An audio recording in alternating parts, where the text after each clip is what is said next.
got that one? Okay.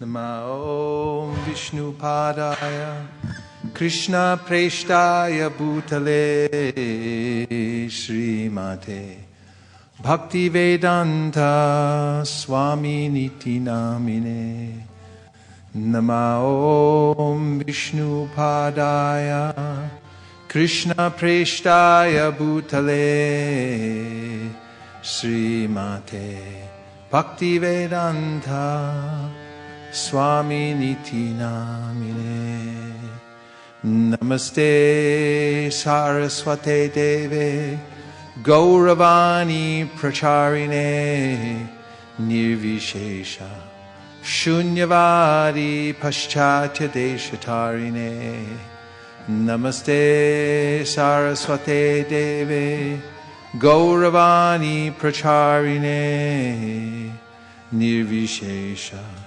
Shunyavadi Paschatya Deshatarine Jaya Sri Krishna Caitanya Prabhu Nityananda Sri Advaita Gadadhara Shivasari Gaura Bhakta Vrinda Jaya Sri Krishna Caitanya Prabhu Nityananda Sri Advaita Gadadhara Shivasari Gaura Bhakta Vrinda Hare Krishna Hare Krishna, Krishna Krishna, Hare Hare, Hare Rama, Hare Rama, Rama Rama, Hare Hare,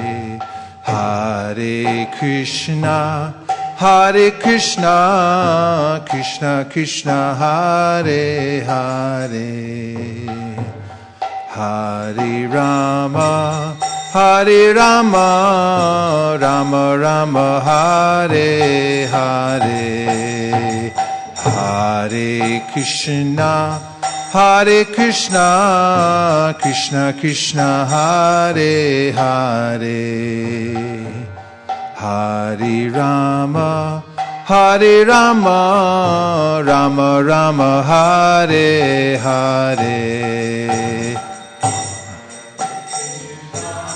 Hare Krishna, Krishna Krishna, Hare Hare, Hare Rama, Hare Rama, Rama Rama, Hare Hare, Hare Krishna, Hare Krishna, Krishna Krishna, Hare Hare. Hare Rama, Hare Rama, Rama Rama, Hare Hare.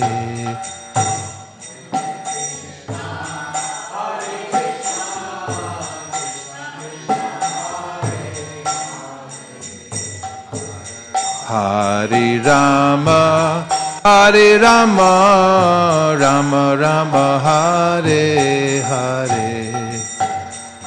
Hare Krishna, Hare Krishna, Krishna Krishna, Hare Hare, Hare Rama, Hare Rama, Rama Rama, Hare Hare.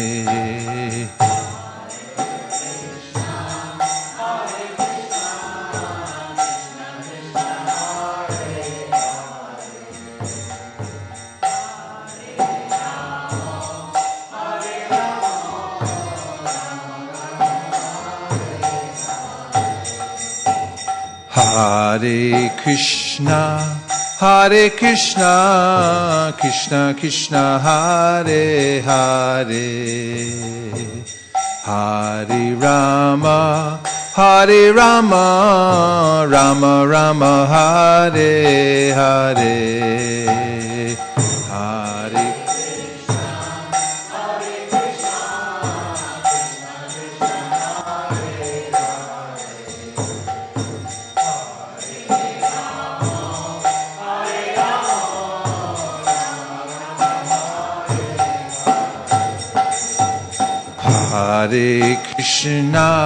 Hare Krishna, Krishna Krishna, Hare Hare,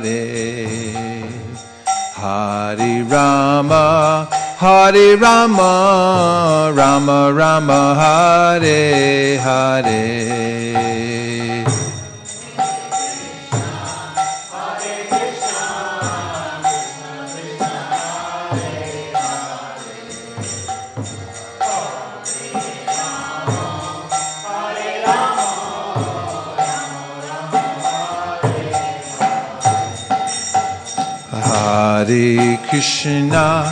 Hare Krishna, Krishna Krishna, Hare Hare, Hare Rama,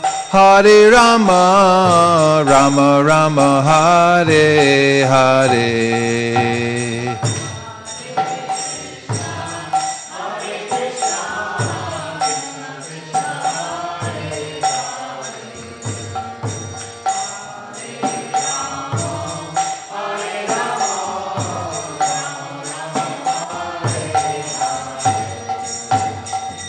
Hare Krishna, Krishna Krishna, Hare Hare, Hare Rama, Rama Rama, Hare Hare.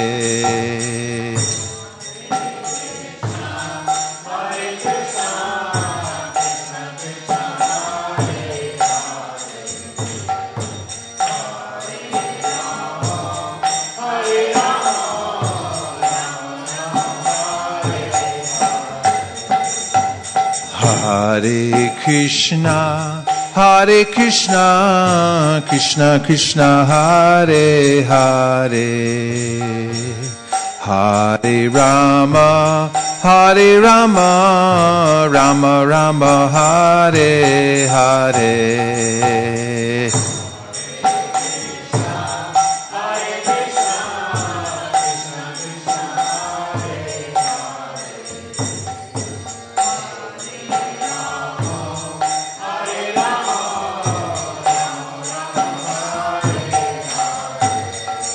Hare Krishna, Krishna Krishna, Hare Hare, Hare Rama, Rama Rama, Hare Hare. Hare Krishna, Krishna Krishna, Hare Hare, Hare Rama, Rama Rama, Hare Hare. Hare Krishna, Krishna Krishna, Hare Hare, Hare Rama, Rama Rama, Hare Hare. Hare Krishna, Krishna Krishna, Hare Hare, Hare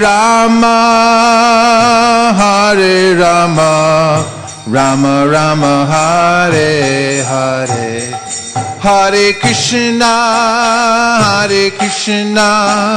Krishna Krishna, Hare Hare, Hare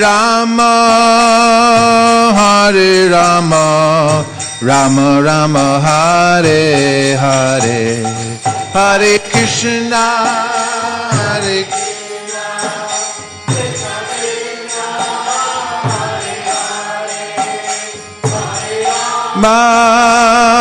Hare Rama, Rama Rama, Hare Hare. Hare Krishna, Krishna Krishna, Hare Hare, Hare Rama, Rama Rama, Hare Hare.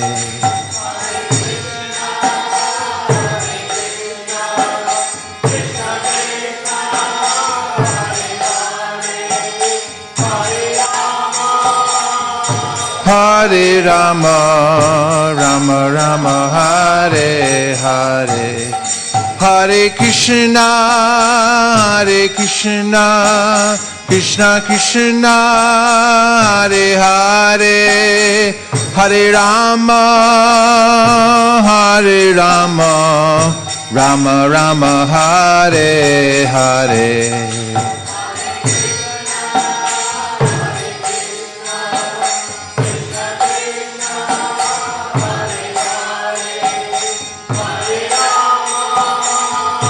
Hare Rama, Rama Rama, Hare Hare, Hare Krishna, Krishna Krishna, Hare Hare, Hare Rama, Rama Rama, Hare Hare, Hare Krishna, Krishna Krishna, Hare Hare.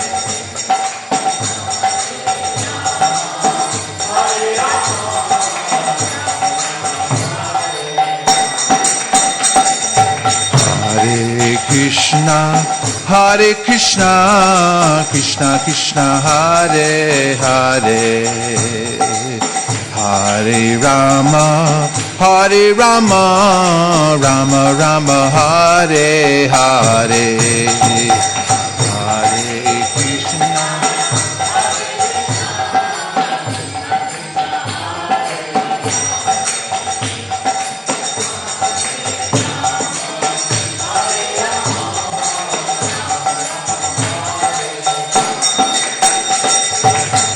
Hare Krishna. Hare Krishna, Krishna Krishna, Hare Hare, Hare Rama, Rama Rama, Hare Hare,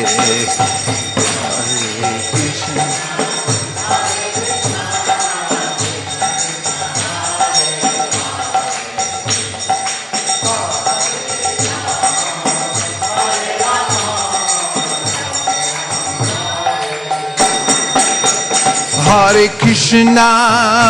Hare Krishna, Krishna Krishna, Hare Hare, Hare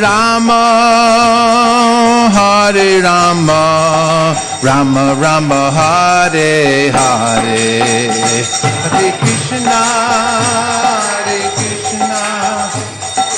Krishna Hare Hare, Hare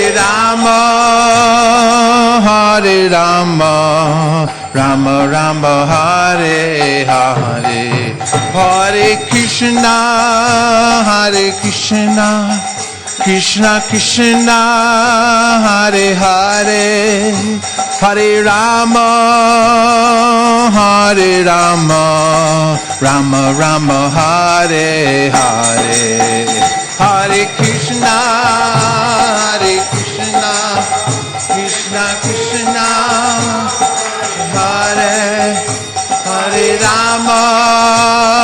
Hare Rama, Rama Rama, Hare Hare, Hare Krishna, Krishna Krishna, Hare Hare, Hare Rama, Rama Rama, Hare Hare, Hare Krishna,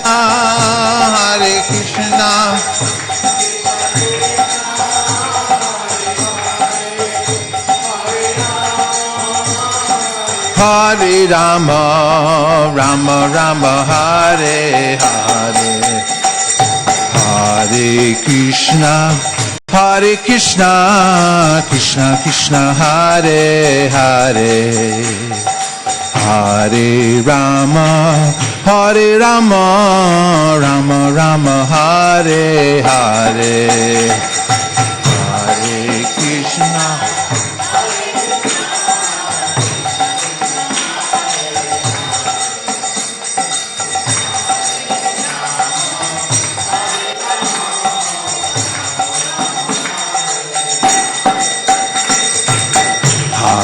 Krishna, Hare Krishna, Krishna Krishna, Hare Hare, Hare Rama, Hare Rama, Rama Rama, Hare Hare, Hare Krishna,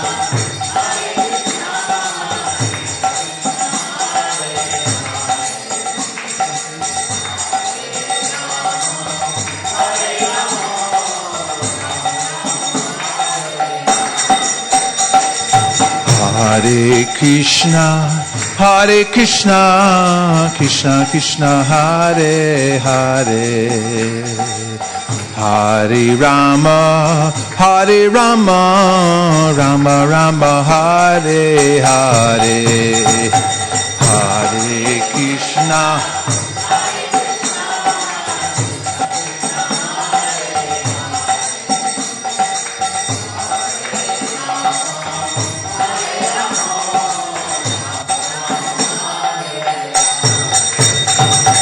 Hare Krishna, Hare Krishna, Krishna Krishna, Hare Hare, Hare Rama, Hare Rama, Rama Rama, Hare Hare, Hare Krishna, Hare Krishna, Krishna Krishna, Hare Hare, Hare Rama,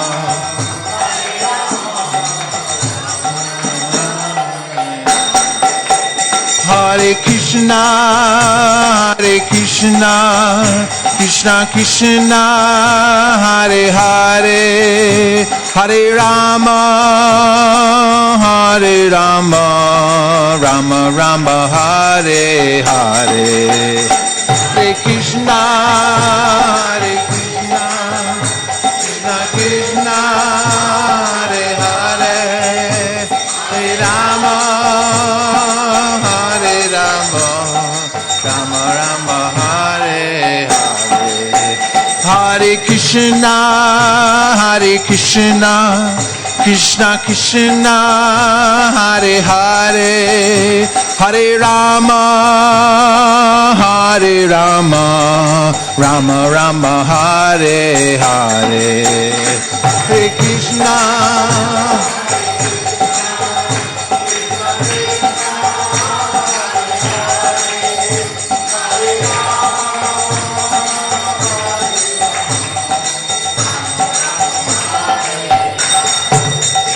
Hare Krishna, Hare Krishna, Krishna Krishna, Hare Hare, Hare Rama, Hare Rama, Rama Rama, Hare Hare,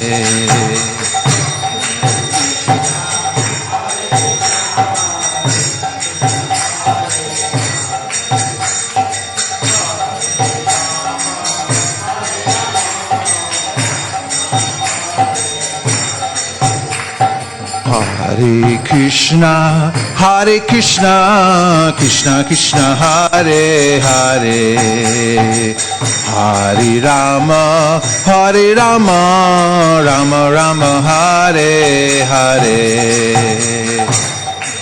Krishna, Hare Krishna, Krishna Krishna, Hare Hare, Hare Rama, Hare Rama, Rama Rama, Hare Hare, Hare Krishna, Hare Krishna, Krishna Krishna, Hare Hare, Hare Rama, Hare Rama, Rama Rama, Hare Hare,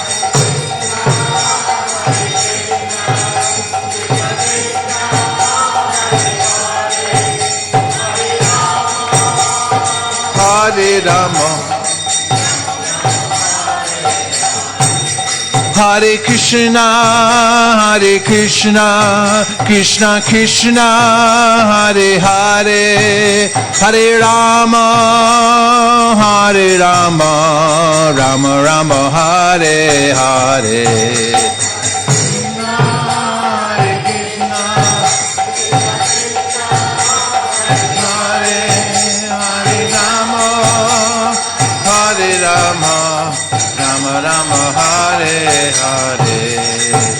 Hare Krishna, Krishna Krishna, Hare Hare, Hare Ram, Ram Ram, Hare Hare, Hare Krishna, Krishna.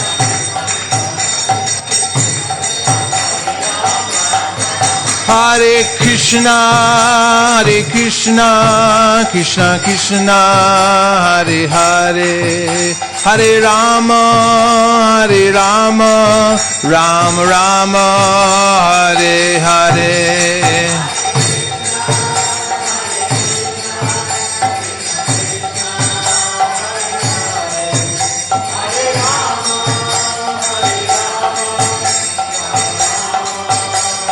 Nitai Gaur Hari Bol, Hari Bol, Hari Bol, Nitai Gaur Hari Bol.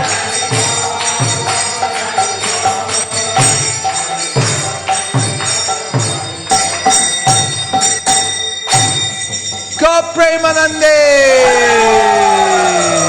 Pre Kishori Harmonium, Mukharavind, and others on kartals. For the Hare Krishna singers, Go Premanande, Nitai Gaura Hari Bol, Hari Bol, Hari Bol, Nitai Gaura Hari Bol.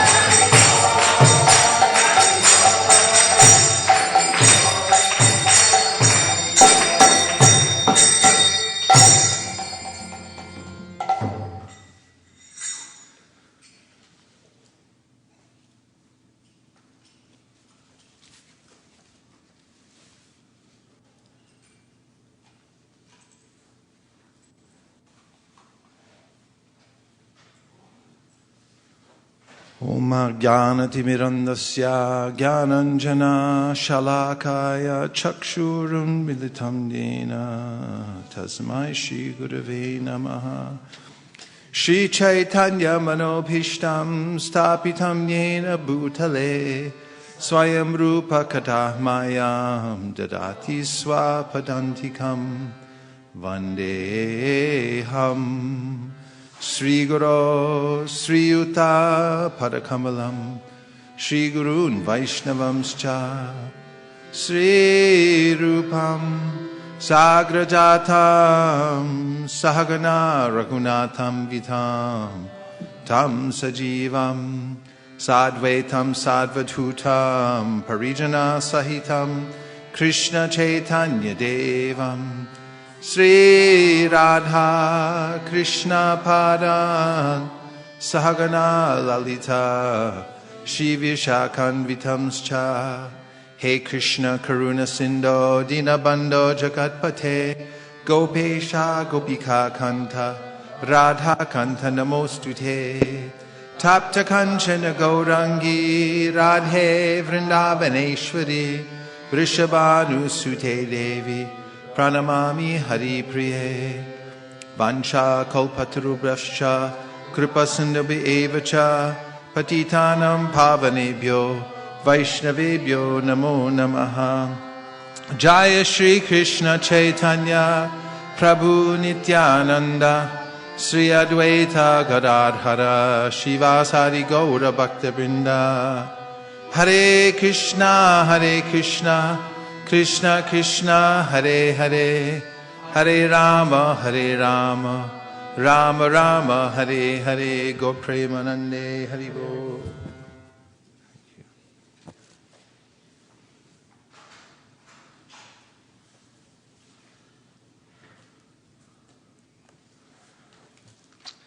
Welcome everyone to the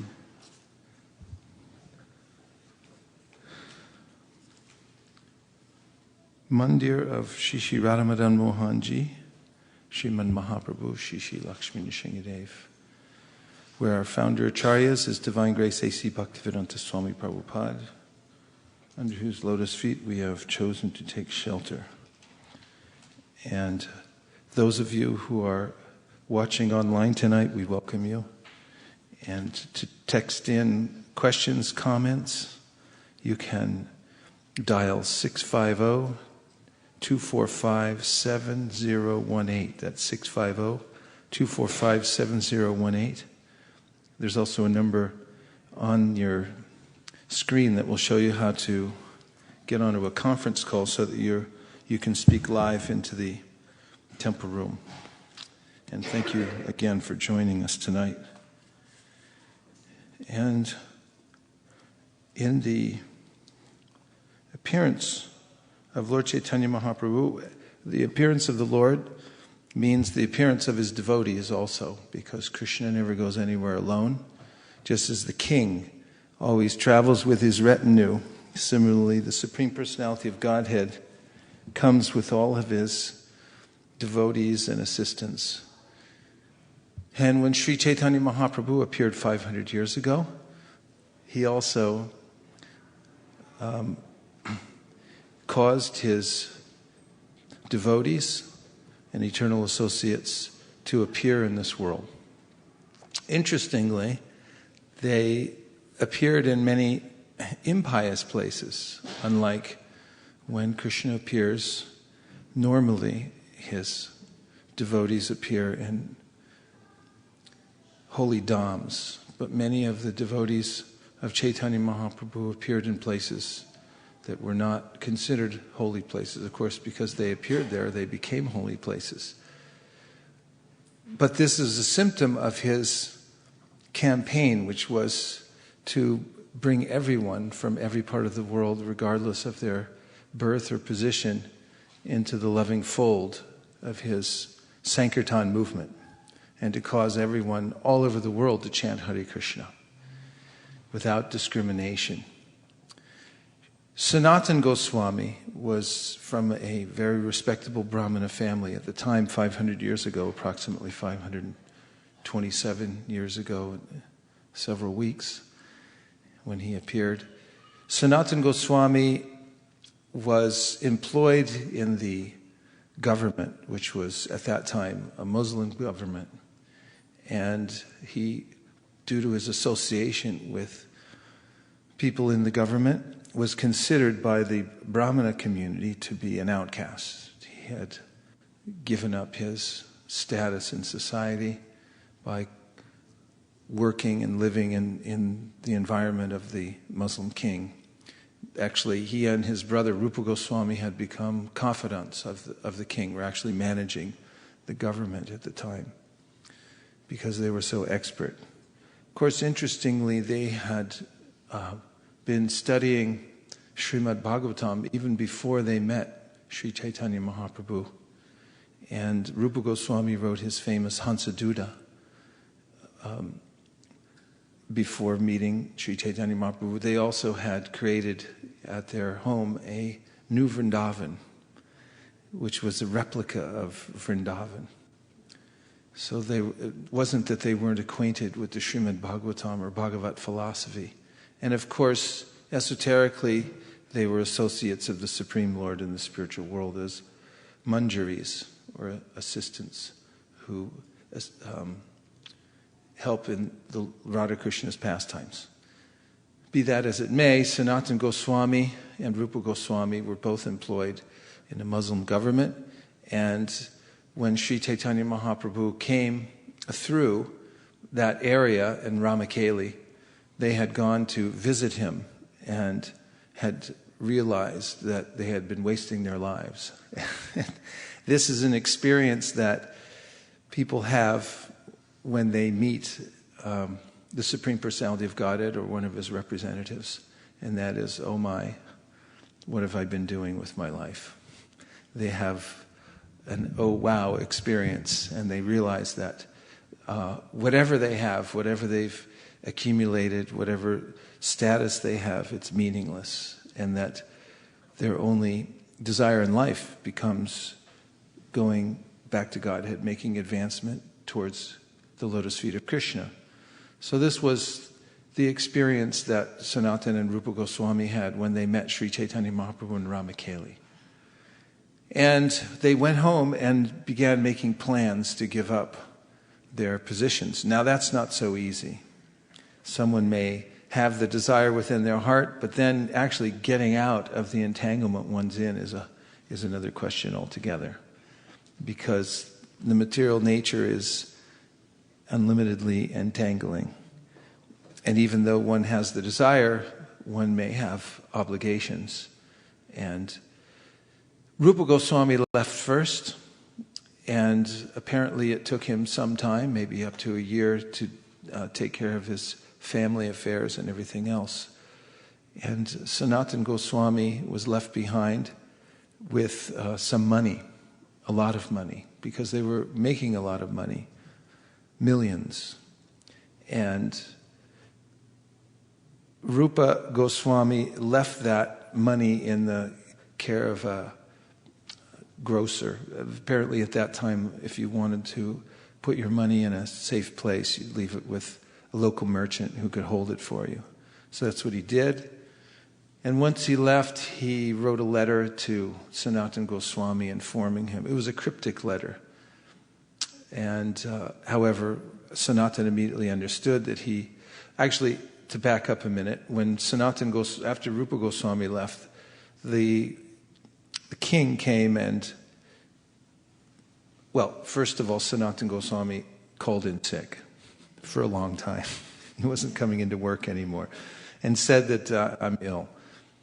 And so the king sent the royal physician to check up on him. And when the physician got to the house of Sanatana Goswami, he found there were several dozen Brahmins in the house in his employ who were teaching him Srimad Bhagavatam. They were going over the details of Srimad Bhagavatam.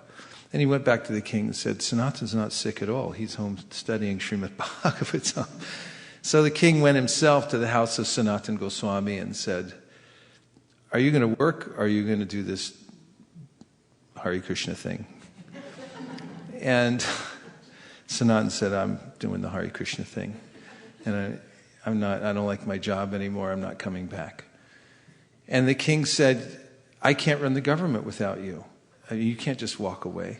You didn't give notice, nothing. And, I don't go for this. So you have a choice. You can either work or you can go to jail. Which would you like to do?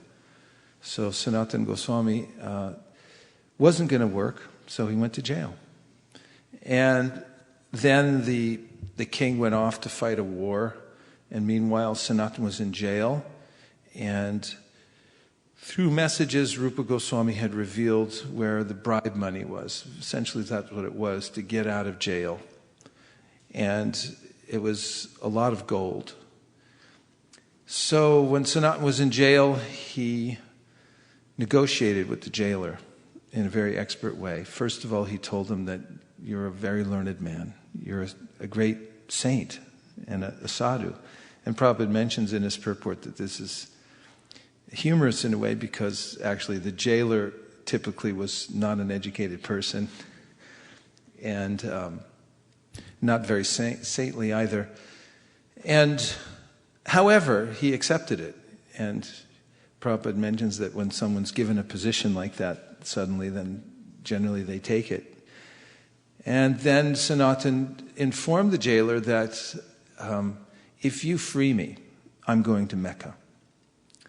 And if you free someone and you allow them to go to Mecca, then you yourself will be freed.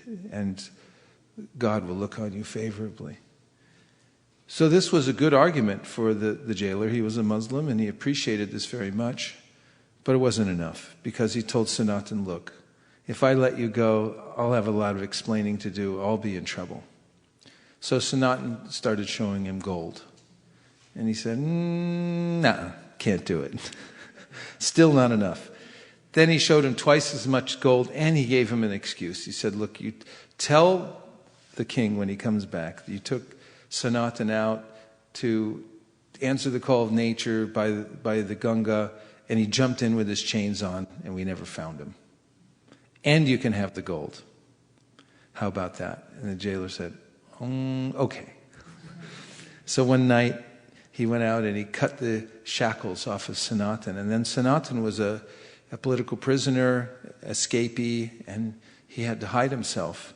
So he took one servant with him named Ishana, and they headed through the mountains. They couldn't go through the city or by the ramparts. They had to go up through the hills, through the wilderness. And as they were traveling, they came to an inn way up in the mountains before they had to go through a very wild area. And as they were checking in that place, the innkeeper was extremely accommodating. Too accommodating. There's an old saying that too much devotion is the sign of a thief. And Sanatan had been involved in diplomacy and politics for many years, and he could understand that something's wrong. So he went to his servant Ishana and he said, "Did you bring any money with you?" And Ishana said, "Yes, I brought 7 gold coins."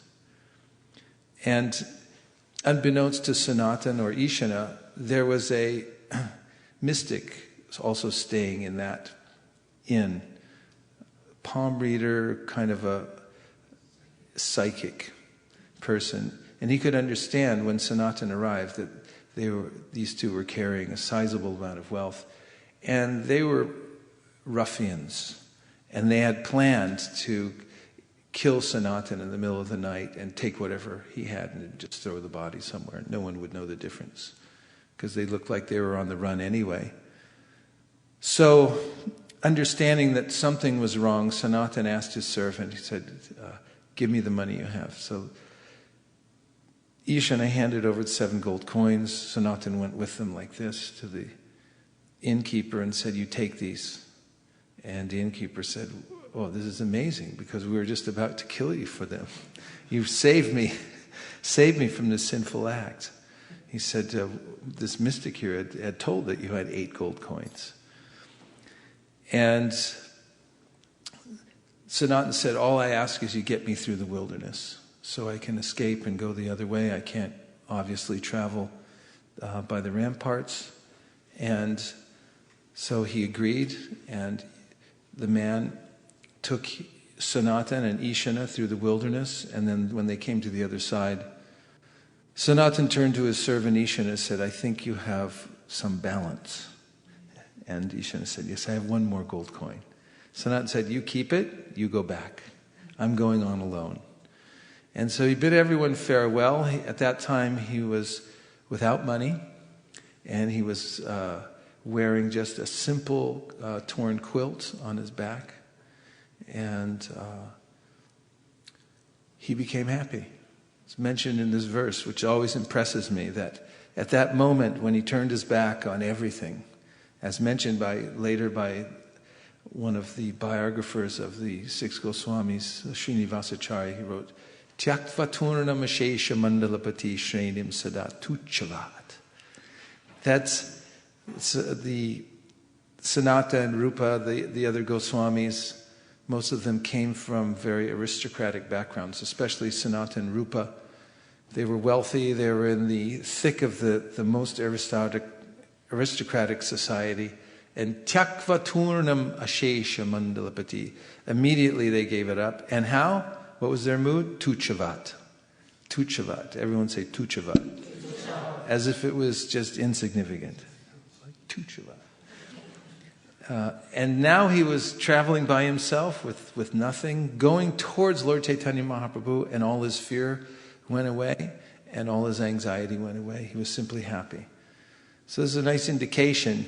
There's so much burden that I carry on my back, in my mind, by being connected to some identity in this material world and having so many so-called possessions and responsibilities and so forth, that I'm under constant pressure and fear of losing everything. I have a vested interest in this world. Therefore, in Srimad Bhagavatam it is said, "Bhayam dvitiya abhinibesha tasyad ishad apetasya viparya yosmitihi."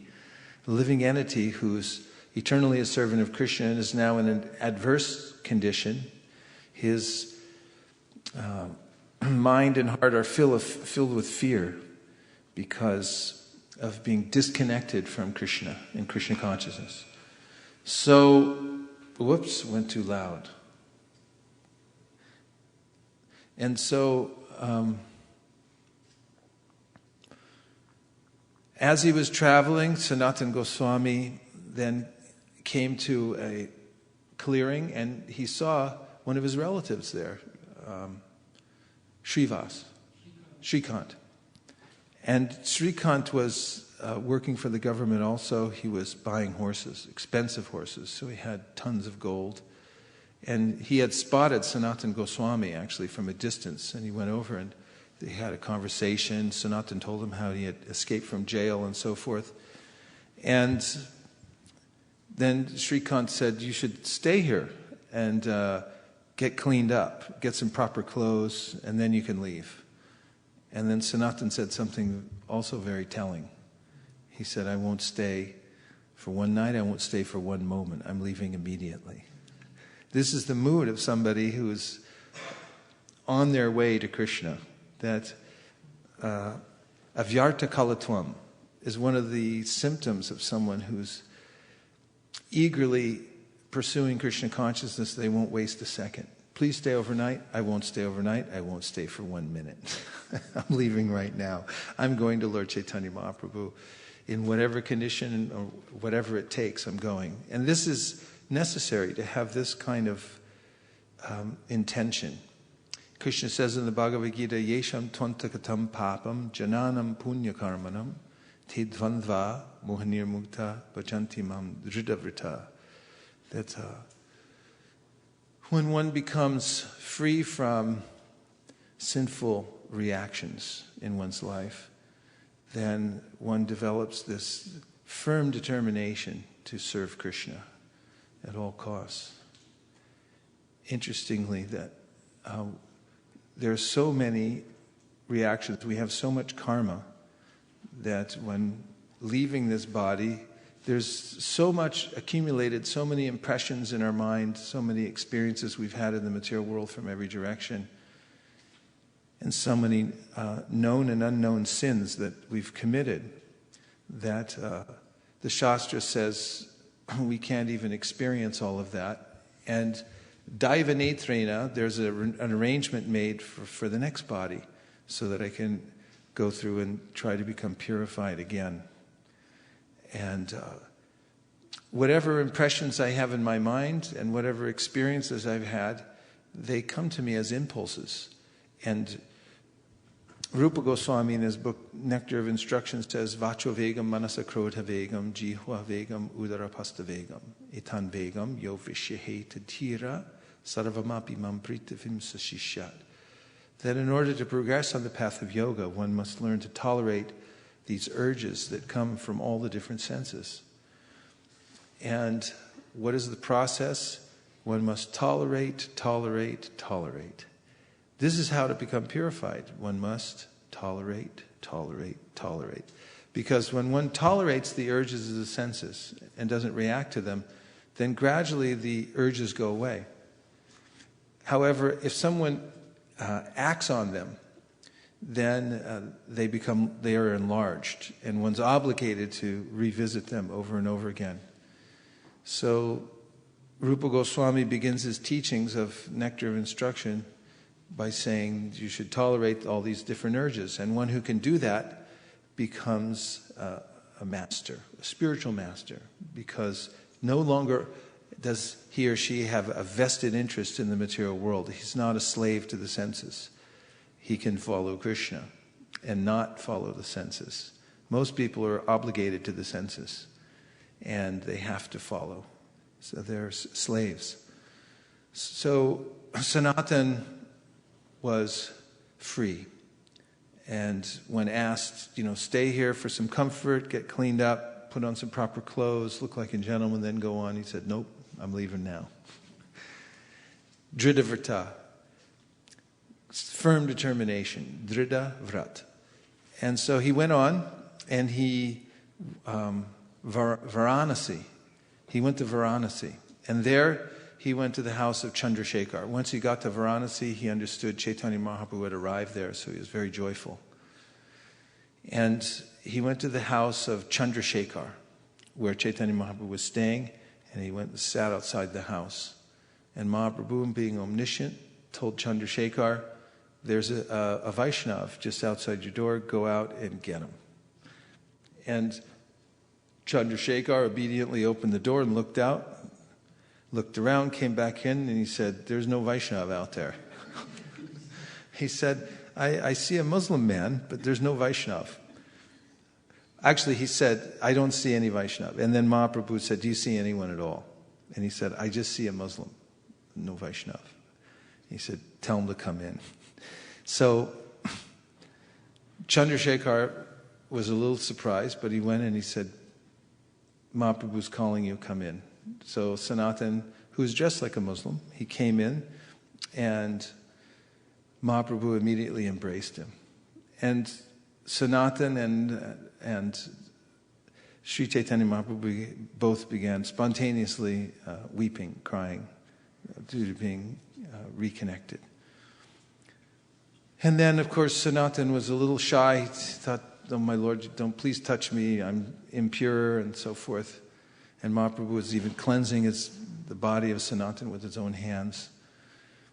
And then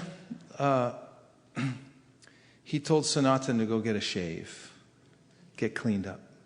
And he said that he should be clean. Vaishnava should be clean. And so Sanatana Goswami went and shaved.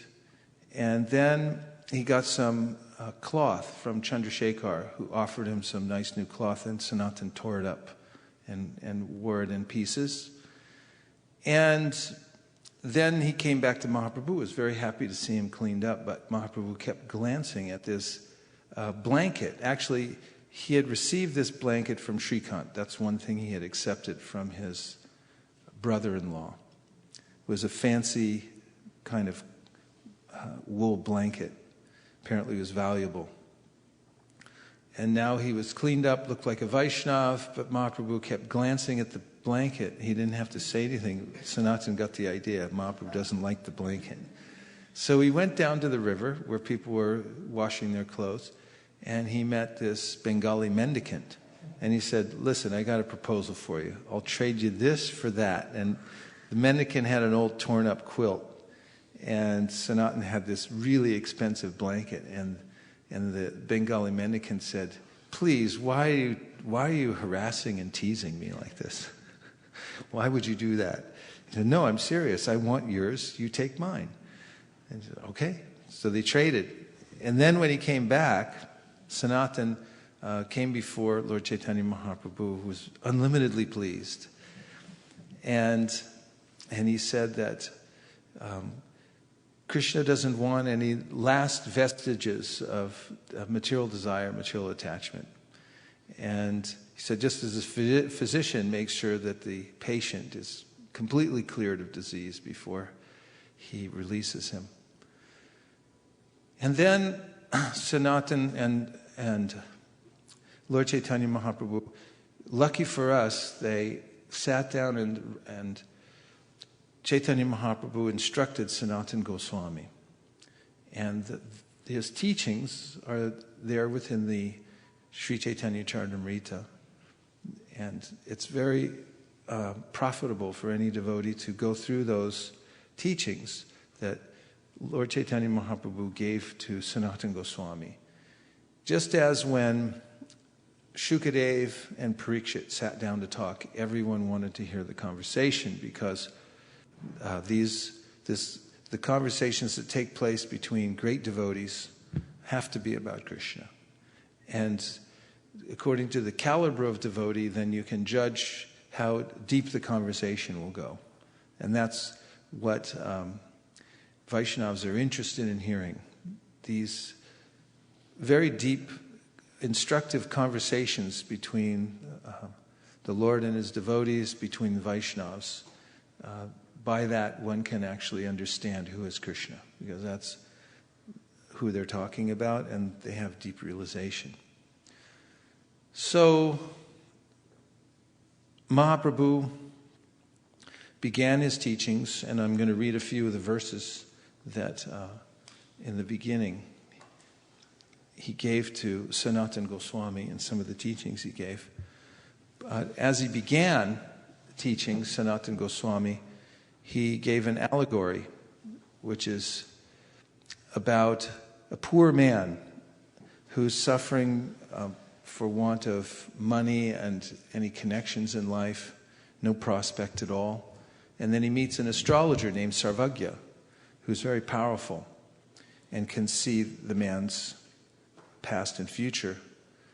And when the astrologer looks at the poor man's chart, he realizes that actually he's not poor at all, but he's very wealthy because his father was wealthy, and his father passed away. They were estranged. And his father left him his whole treasury. And so the astrologer could immediately look at the man's chart and say, you're suffering needlessly. You're actually a wealthy man. And then Mahaprabhu points out that this information given by the astrologer is parallel to the words of the Vedas that are meant to be distributed in human society, because they come along and they inform the living entities who are walking down the Haight-Ashbury up to no good, or up to what they think is good, but it's simply an entanglement without any knowledge, and informs them that actually you're not really part of this world at all. You come from a different origin altogether, and your father is the most wealthy, Krishna.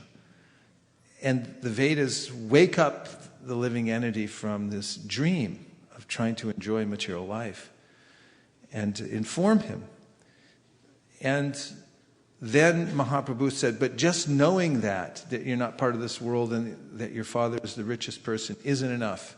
You also have to know how to go out and get the treasure.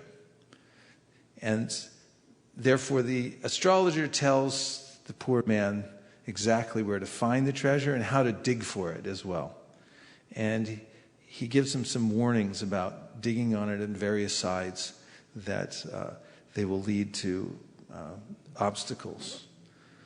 On one side, there's the path of materialism.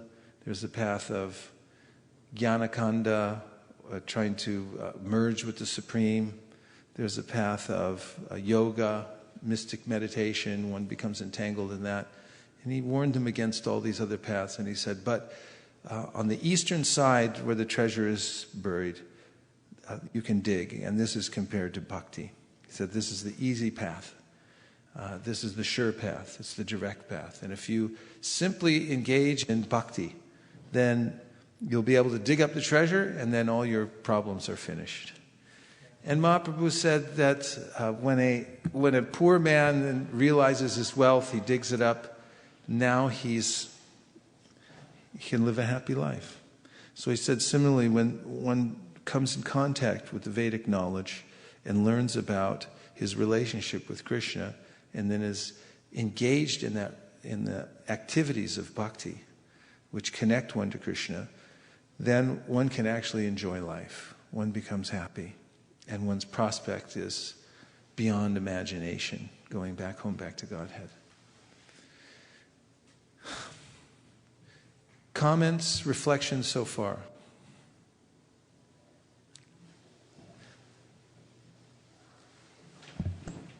You can turn Ragini up just a tiny little bit, okay?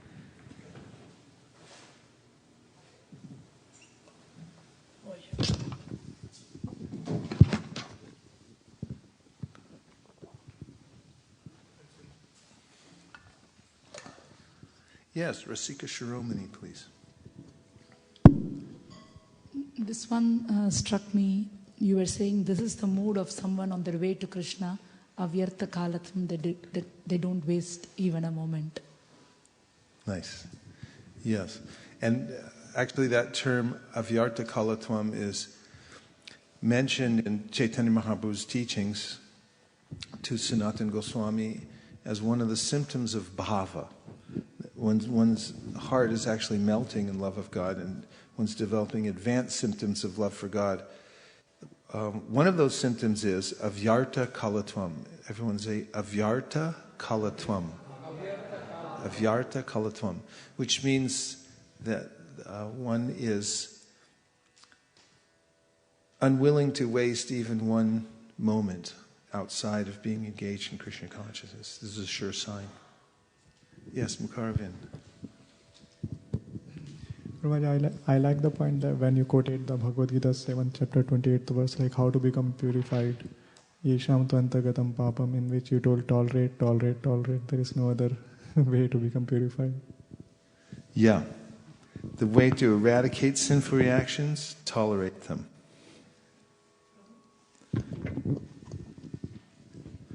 Because if you respond to them, you create another reaction.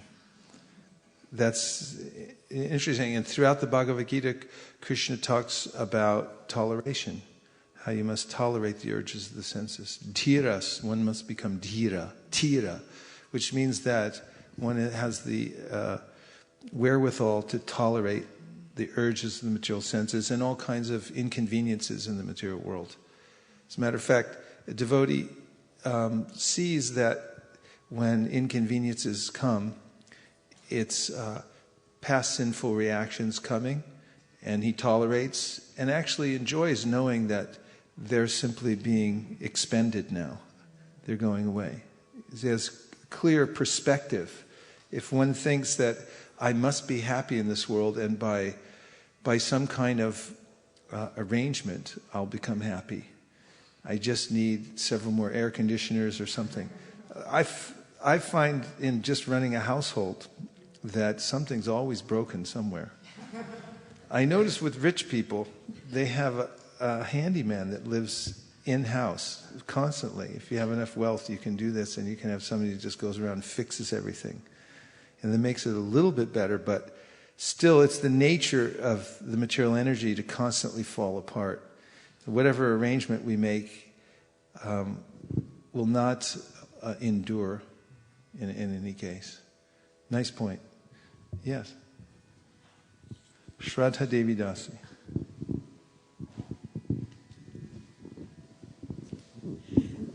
I like the Tuchyavat concept, like when you give up something, the attitude with which you give it up. They gave up so much of money, but they considered that to be a small thing, a tuch thing, and gave up. On the other hand, we can give up the same money, but have that thing in our head that it's a huge and a big thing that I gave up. You know, the attitude with which you give up things. Yeah, it depends what you're replacing it with also. That's true. As Krishna says in the Bhagavad Gita, the person who has a higher taste easily gives up lower considerations. So if one doesn't quite have that higher taste and then gives up something prematurely, there's possibility could go back to it later. That happens. But Narada Muni says that, hey, at least you tried. That goes on your record. You get the progress for trying. But one shouldn't also be artificial. We can't imitate and try to give up everything, simply wear a loincloth and so forth, and renounce everything in a way in which will be that we're not ready for, and we may be then out of balance and then gravitate back towards the way we were. Yes. Hare Krishna Prabhu, earlier in the class you were talking about like how we carry certain impressions maybe from our previous lives. I'm not sure. They inhibit in us as impulses. The impressions which maybe we carry from previous lives are within us as impulses. And also you were mentioning about the urges of the senses. So are they the same? Yes. Those sense impulses come to us through the agency of the mind. Manas. There's manas, and then there's above the mind is the intellect. The mind brings to us these various impulses. They're recorded there as on a spool, or like on an iPod or something, iPod, like on a digital recorder. They all go in there. You may have forgotten all the things you recorded, or that are on your computer. I know I have. I think I have 37,000 emails in my mailbox. Some of them I've read. And there are so many impulses that come through that are recorded there, especially due to our interaction with various sense objects in the material world. And then the intellect has a way of discriminating between, what's good and what's bad, what to take, what not to take. And therefore the intellect should be informed by Shastra and purified by Shastra so that one can make proper choices to do what's right and not become more entangled. And that's not just an intellectual exercise, but after some practice, evam prasanna manaso bhagavad bhakti yogata bhagavat tattva vijnana mukta sangasya jayate. One has the intelligence directed by Shastra, and then one acts on the Shastra, and then one gets a practical realization and actually becomes situated steadily in devotional service because of that. And it's a fact that when one is able to not respond to the many impulses, that they gradually close up and they go away. And then one's free from the pushings of the senses. They no longer push so hard as to influence one in various ways that distract one from one's devotional service. Yes, Prabhu. Prabhuji, you quoted one Bhagavad Gita shloka, right, which said, unless you give up all the sinful activities, you can't take up devotional service. With determination. With determination, okay. Yeah, maybe that answers my question, but I was about to ask, is it not the other way, that if you don't take up the devotional service, you won't be able to let go of the sinful activities? I thought it was the other way as well, so I just wanted your comment on that. Yeah, by taking up devotional practice, then one helps to purify the urges, and one becomes fortified with knowledge and detachment that help one to steady oneself in devotional service as well.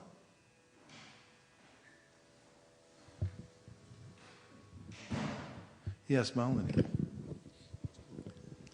Puji, when you said that when Sanatana Goswami gave up all his material possessions, then, like Tuchhavat you were saying, and then he felt a freedom that he's now able to execute his devotional service properly.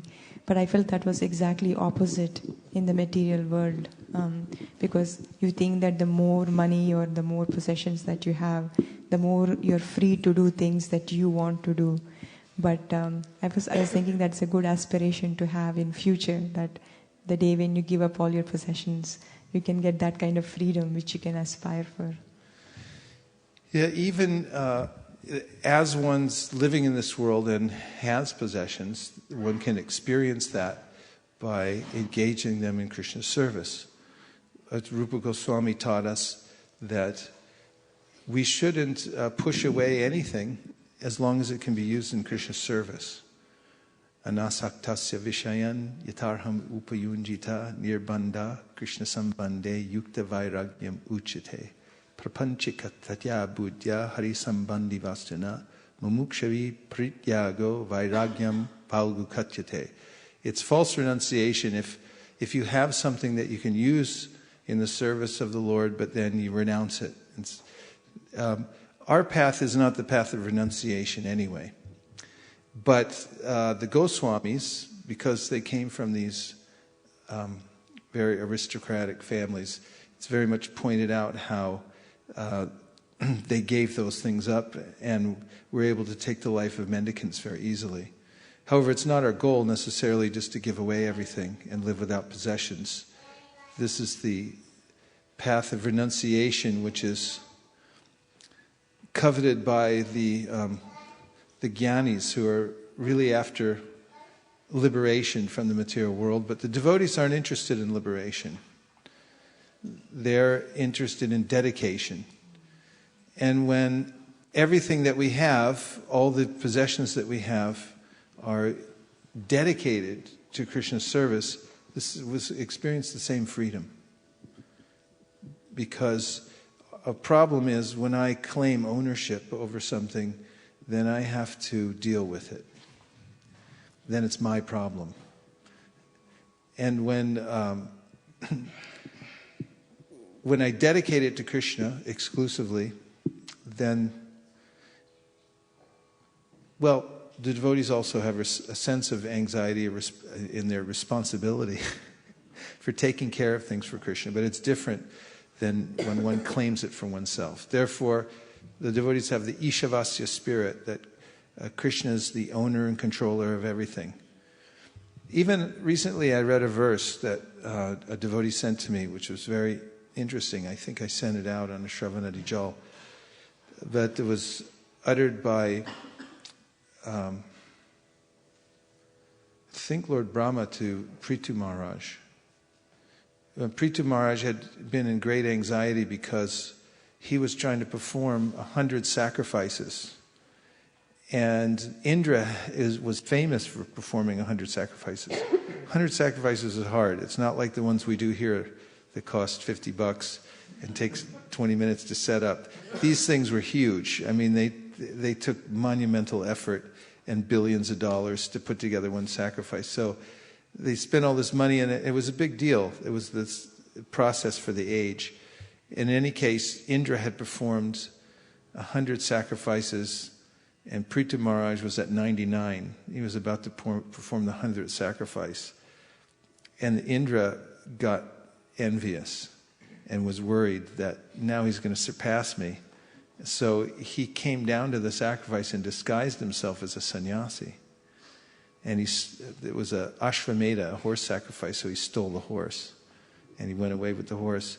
And then Maharaj Prithu's son chased after Indra. But then he had his arrow drawn on his bow, but then he saw, oh, it's a sannyasi. And then, who was it who informed him that it wasn't a sannyasi? Someone was there. It said, no, that's not a sannyasi. But still, he wouldn't kill him because of the way he was dressed. But he chased him away, and Indra came back several times and stole the horse. Each time he dressed as a different kind of sannyasi. This is mentioned in the Bhagavatam, how the different kinds of bogus sannyasis came into the world because of Indra's example in stealing this horse. But in any case, it was a major blow. It wasn't something. It was a huge obstacle for Prithu Maharaj. Right when he was about to finish his sacrifice, and Indra came down and ruined the whole thing. And there was no way around it. And then he became angry. He wanted to go after Indra and, have revenge and stop him from doing that and so forth. And Srivas Prabhu was looking at, I believe it's Brahma who came down and told him, don't go for revenge. He said, just let Indra have it. And then he said, when something comes by destiny that's so far beyond you, that's the verse? Bravo to you. Fantastic. He said, Lord Brahma, my dear king, do not be agitated and anxious because your sacrifices have not been properly executed due to providential impediments. Kindly take my words with great respect. We should always remember that if something happens by providential arrangement, we should not be very sorry. The more we try to rectify such reversals, the more we enter into the darkest region of materialistic thought. Here's Prabhupada's purport. Sometimes the saintly or very religious person also has to meet with reversals in life. Such incidents should be taken as providential. Although there may be sufficient cause for being unhappy, one should avoid counteracting such reversals. For the more we become implicated in rectifying such reversals, the more we enter into the darkest regions of material anxiety. Lord Krishna has also advised us in this connection. We should tolerate things instead of becoming agitated. Thanks, Srivas. Good to have a pundit in the house. So, reversals, great reversals will come, and we must also see that they're providential and not become implicated ourselves in trying to reverse these things, but see how they're the mercy of the Lord. Actually, we see when Vidura was living in his house, there was politics because Duryodhana wanted to fight against the Pandavas and was being unreasonable with them, to say the least. And Vidura was a saintly person and was aligned with the Pandavas. So the family was split. And when Duryodhana was speaking against the Pandavas in his own house to Dhritarashtra, Vidura spoke up and he said, "This is all nonsense. Don't listen to Duryodhana. He's actually a snake." And Duryodhana became so angry that he berated Vidura in front of everyone, called him a low-class person, and said, "Get out of here before I beat you and leave you with nothing, including your breath," and so forth. And in that very moment, Vidura saw that it was Krishna's arrangement. Krishna had arranged this for him. Because it's really hard to get out of material entanglement. But if Krishna comes along and he gives you like an opportune moment where someone's like, "Get out," and it's like, "Oh, that's Krishna. Now I can go." So Vidura said, "That's Krishna. He's telling me I can go now." So he went outside, put his bow down, which was a sign that he was giving up his occupation, and he just went on Padayatra for 20 years or so. I mean, he just traveled and went to all the holy places and saw Krishna everywhere. So the point is that the devotees seeing Krishna everywhere. When Akura was asked to go to Vrindavan to pick up Krishna, who asked him to go? Kamsa wanted to kill Krishna, so he asked his servant, that is Kamsa's servant, one of his servants is Akura, and so he tells him, "Go pick up Krishna." He had this whole plan to kill him. So Akura took it as Krishna was giving him his mercy through Kamsa. How opportune is that? That the person who wants to kill Krishna is giving me an opportunity to go see him and drive him back to Mathura and so forth. And so he saw that as Krishna's mercy coming through Kamsa. So the devotees see how Krishna is giving his mercy through all kinds of situations and different kinds of people. What may seem to be the worst situation you've ever encountered in your life, later on will turn out to be the actual opportunity of your lifetime that turned everything around. I mean, even in a mundane way, people say this all the time, but for devotees who are really motivated to get out of the material world, and it's hard, it's sticky, getting out of the material world. Somebody wrote me the other day and said that he compared material desires to when he makes chapati dough, and when it's too wet, you don't know how, and then it's on both hands and you're trying to make it, but you can't even grab anything because it's still stuck, and if you try to get it off one, it sticks to the other. He said, "That's how I feel. These material desires come." And he said, "Can you throw some more, give me something that, some dry flour for this, would you do that?" He wanted some advice, some, encouragement and so forth. And so devotees are always looking for that. When something comes along that jolts you, don't take it. That, if someone's got a vested interest in the material world, they may think, why is, I've done so many good things. Why is Krishna being so unkind? But Krishna's never unkind. He's always got our best interest in mind. We just have to see, expand our consciousness to see how it's coming to us. Yes.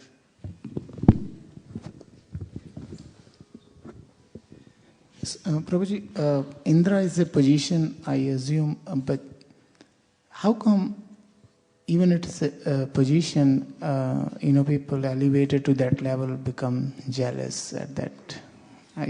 It always bewildered my mind, Well, contact with the material world is sticky. And especially when you have a lot of material facility, there's a way that you can become overcome by it. And, if someone told you you're going to live for, a couple million years and you have an unlimited credit card to spend on and no debts, you might not show up for Mangal Artik tomorrow. I don't know. It's entangling. The material world's entangling. In fact, it's interesting, as human beings, we have a great opportunity because our life As I was reading today in the Bhagavatam, the 4th canto, Prabhupada said that human beings live only for 60 to 80 years. Well, I'm 57. That's 3 more years is when the period ends.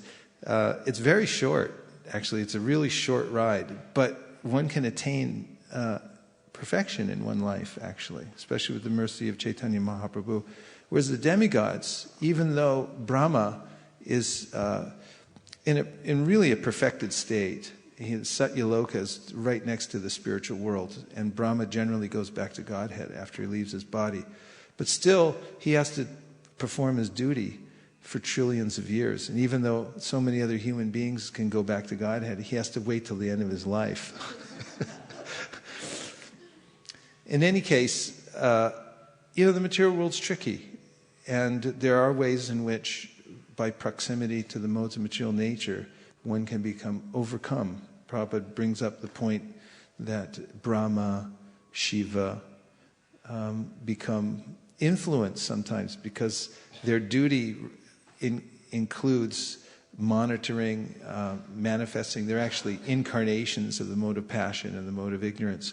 And so sometimes there are incidents which are mainly meant to teach others, because they're great controllers. The Shastra says they don't become waylaid necessarily by these things, but you can see the influence of the material nature. And the post of Indra is notorious. He's the king of heaven. I mean, heaven's like the best place you can find. Swarga is unbelievable. It's unbelievable. Much better than Waikiki or downtown Mountain View or anything like that. It's unbelievably opulent, and you get whatever you want. You don't really get old. There's no worries there. So it's easy to slip into forgetfulness. That's why middle planets are better, because you have not so much misery that you can't concentrate, and not so much opulence that you can't concentrate either. We can see both sides. We can see hellish conditions here, and we can also see slightly heavenly conditions, like we can imagine them to some degree. It's an opportune platform, the human platform. I really like this analogy. I can't say it enough times that Mahaprabhu had explained to Sanatana Goswami about the astrologer. It's just such a neatly packaged analogy. And then about the Shastra coming and speaking to us. And let me see if I can find that section.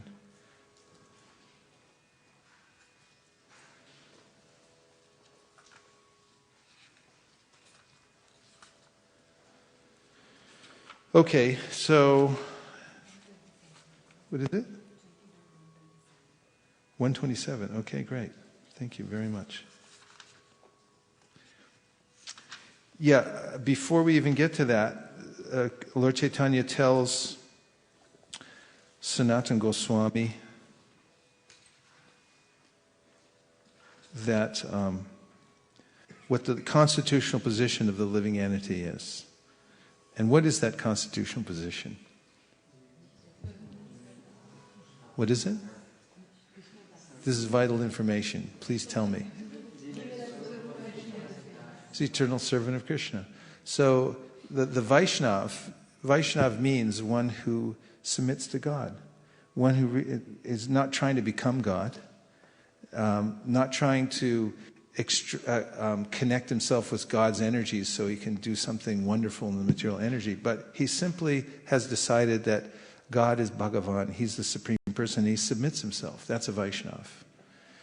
And only when one has that proper conception can one have the objective to practice serving God.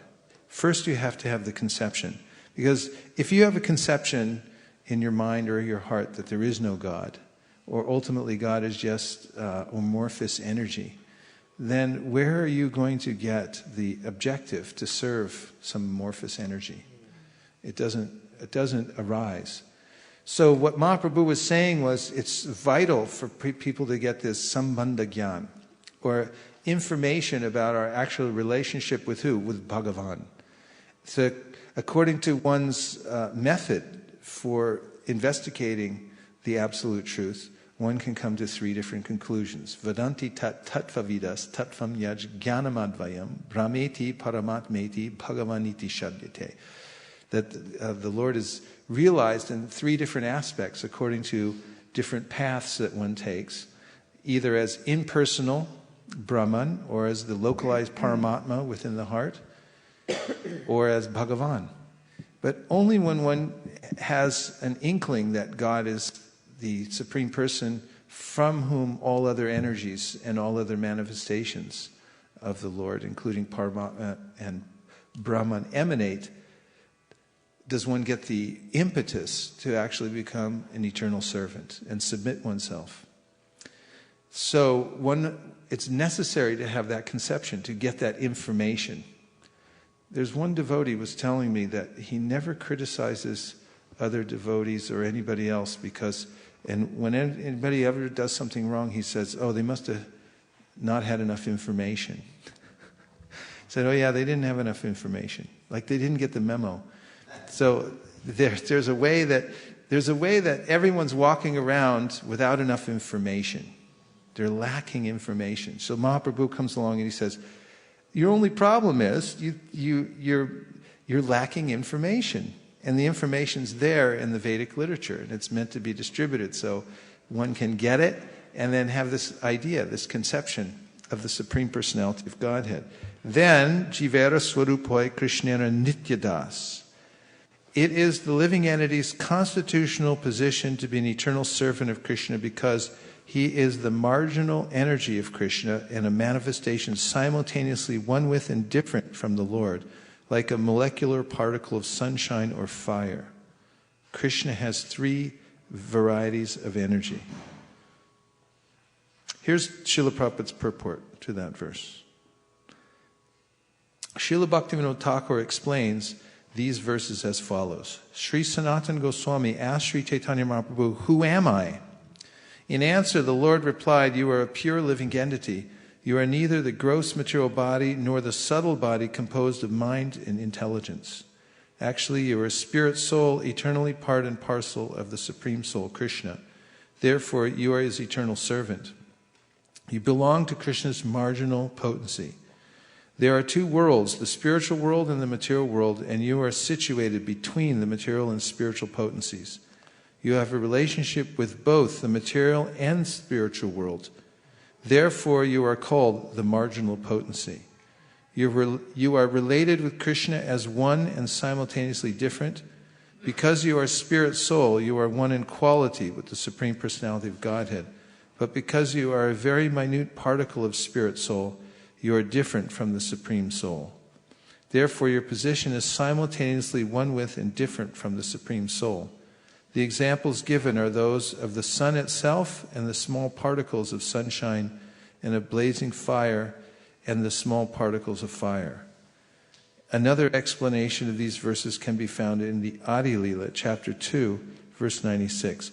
And then Lord Chaitanya gives a verse from the Vishnu Purana, a couple verses. Esha desha tasyagnir jyotsna vistaraniyata parasya brahmana shaktis tatedam akilam jagat.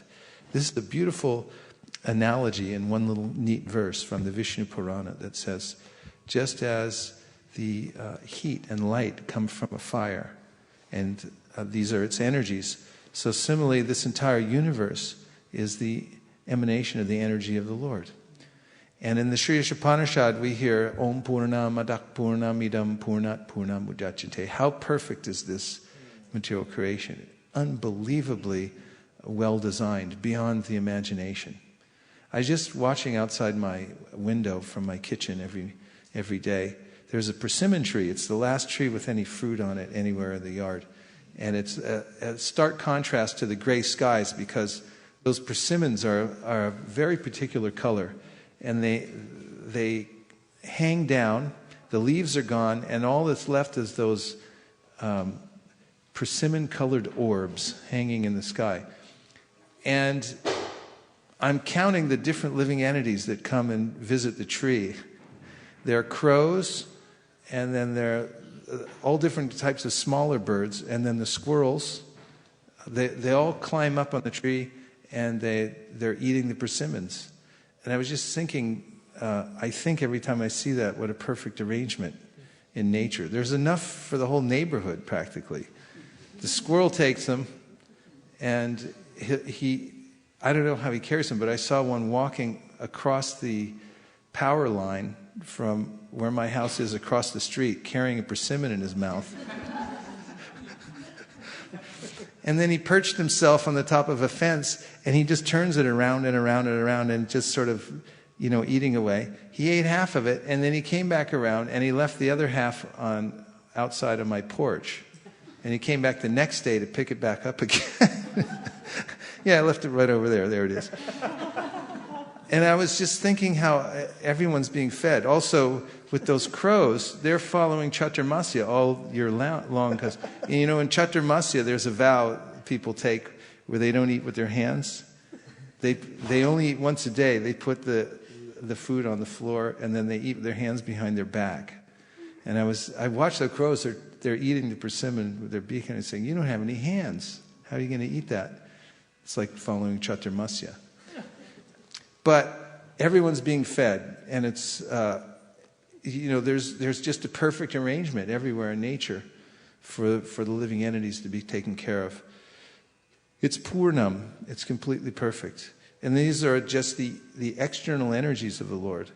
So the Vishnu Purana is teaching us that the source of all these wonderful energies that are achintya, they're inconceivable, even the material energy, is coming from a source, and that's the Supreme Personality of Godhead. Lord Krishna naturally has 3 energetic transformations, and these are known as the spiritual potency, the living entity potency, and the illusory potency. Originally, Krishna's energy is spiritual, and the energy known as the living entity is also spiritual. However, there's another energy called illusion, which consists of fruitive activity, and that is the Lord's third potency. What is the Lord's third potency? All the creative energies which are inconceivable to a common man exist in the Supreme Absolute Truth. These inconceivable energies act in the process of creation, maintenance, and annihilation. O chief of the ascetics, just as there are 2 energies possessed by fire, namely heat and light, these inconceivable creative energies are the natural characteristics of the Absolute Truth. And then he talks about how the living entity, although he's the same quality as the Supreme Personality of God, it can become influenced by the illusory energy and becomes captured by it.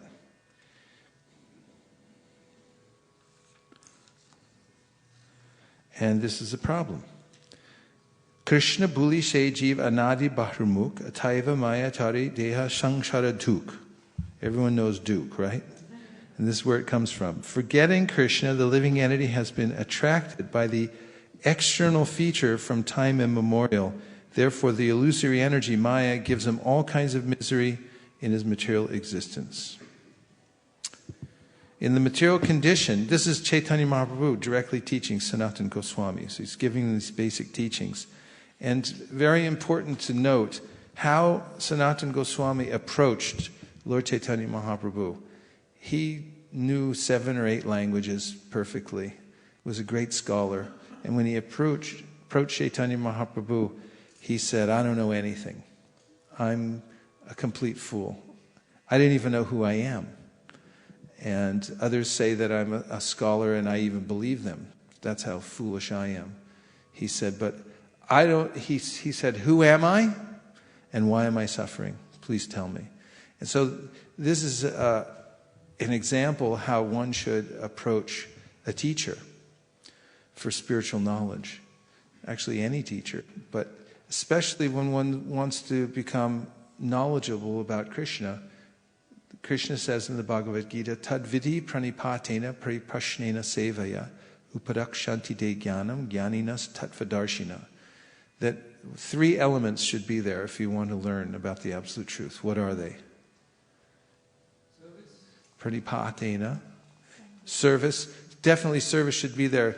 You should go rendering service. In fact, tadvignanartam sa gurum eva bigachet samitpani shotriyam brahmanishtam. It's mentioned in the Upanishads how one should approach Guru, and that is bringing wood. That is, the guru lights a fire every day to do fire yajna, so the disciple will go out and collect firewood. It's menial service, and bring the firewood. Inexplicably, actually it is explainable, but there's a way in which when one serves someone with superior knowledge, that person's heart opens to the disciple, to the student, and the contents come out. If you go with a service attitude, then the person will be inclined to give you everything, including blessings. So service, what else? Submissive attitude. This is pranipat. Pranipat means that you should go bowing down in a submissive way, so that the person can work with you. Otherwise, if you think, I already am something, I already know something, then there's nothing much that the person can impart to you. In fact, they won't even speak that much when somebody knows something already. But if they're quiet and they open their ears and in a submissive, humble way, then the person will be inclined to speak. And what's the third thing? Inquiry. Yeah, there's a magic by inquiry, because you can learn everything by asking questions.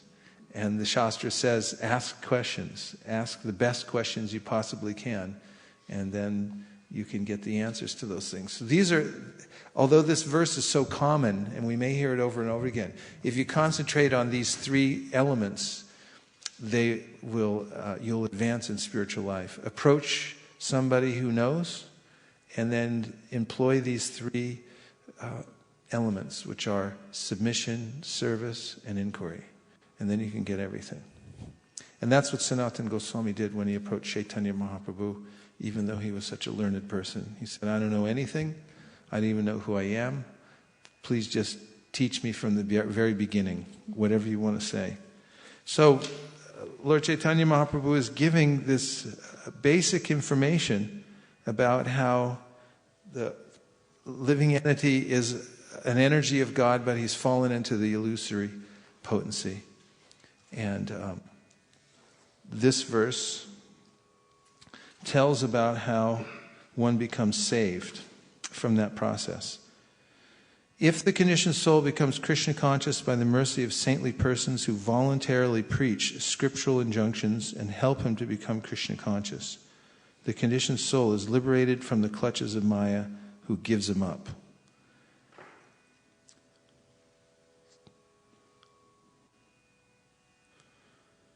That's an amazing phrase in and of itself. Imagine how Maya gives up the living entity. Said, this one's no longer under my clutches. In my clutches, you can go.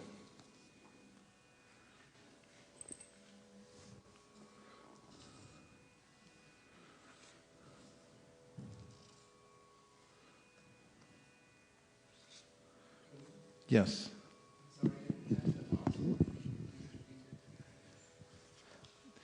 In the last part of this sentence, Krishna, the conditioned soul is liberated from the clutches of Maya, who gives him up. So I was saying that Maya can release the living entity by Krishna's order.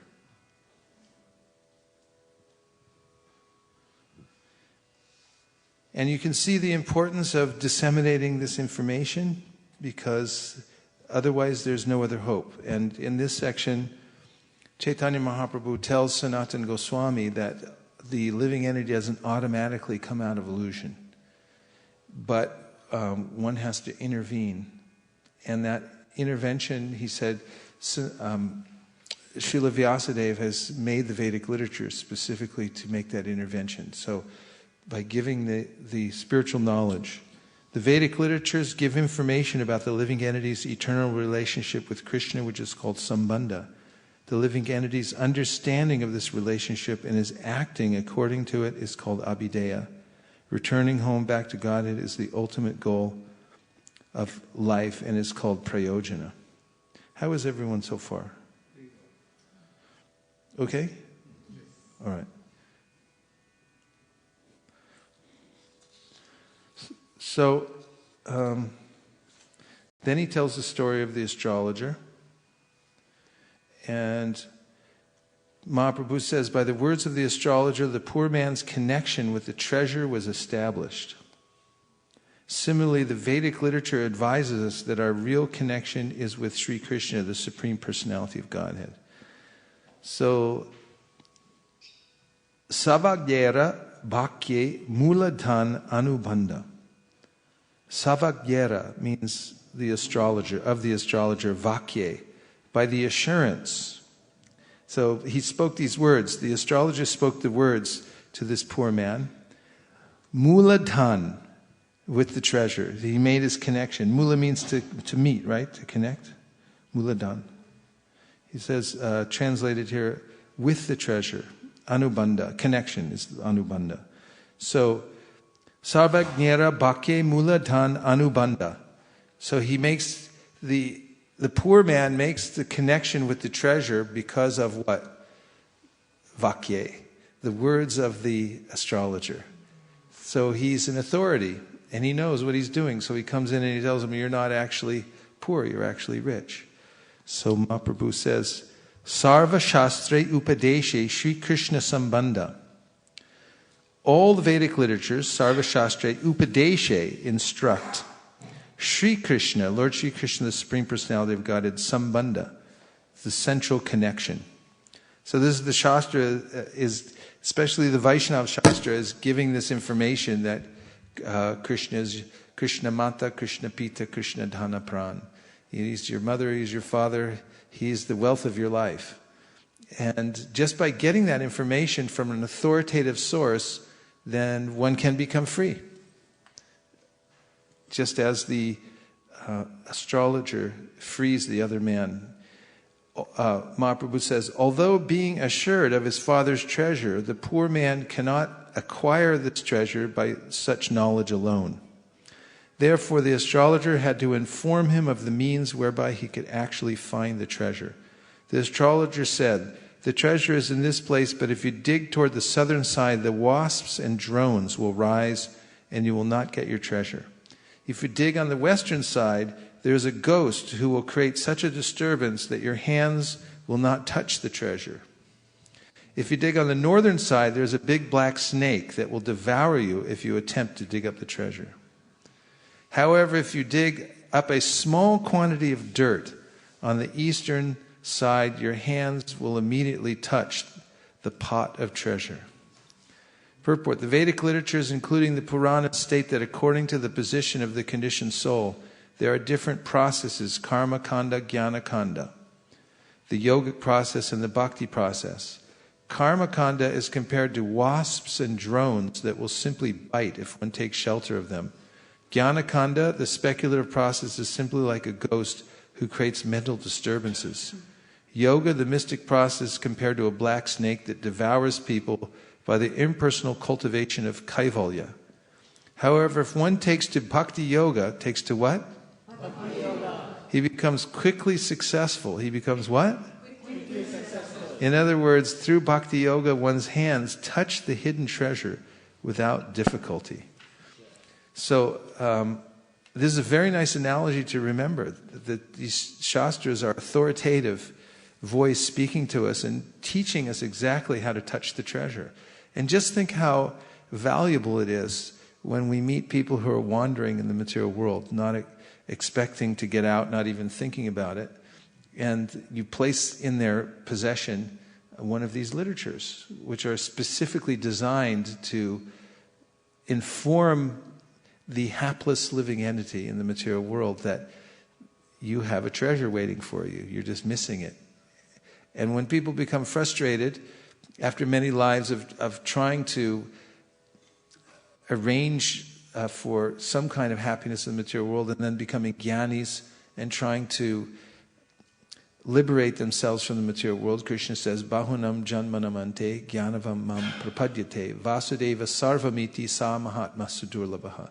A person who comes to the point of realizing that Bhagavan, Vasudeva, is everything. And then he surrenders. And then real life begins.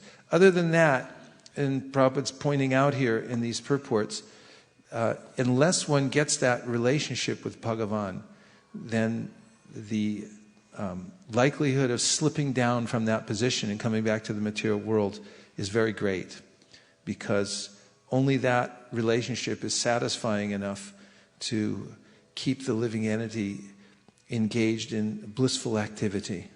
We have to have activity because we're eternally active, and if we don't get blissful spiritual activity, then eventually we'll gravitate towards the variety of the material world because it looks pretty good from a distance.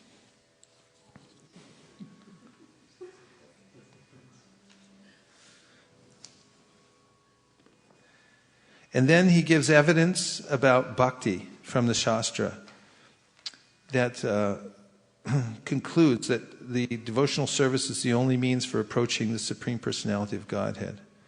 And the system of bhakti is called abhideha. Abhideha means it's a practice, something you can actually do in your life. It's a very practical thing. When one actually becomes rich, he naturally enjoys all kinds of happiness. When one is actually in a happy mood, all distressful conditions go away by themselves. No extraneous endeavor is needed. So this means when one takes to the life of bhakti, and one's real happy life begins. And similarly, as a result of bhakti, one's dormant love for Krishna awakens. When one is so situated that he can taste the association of Lord Krishna, material existence, the repetition of birth and death, comes to an end.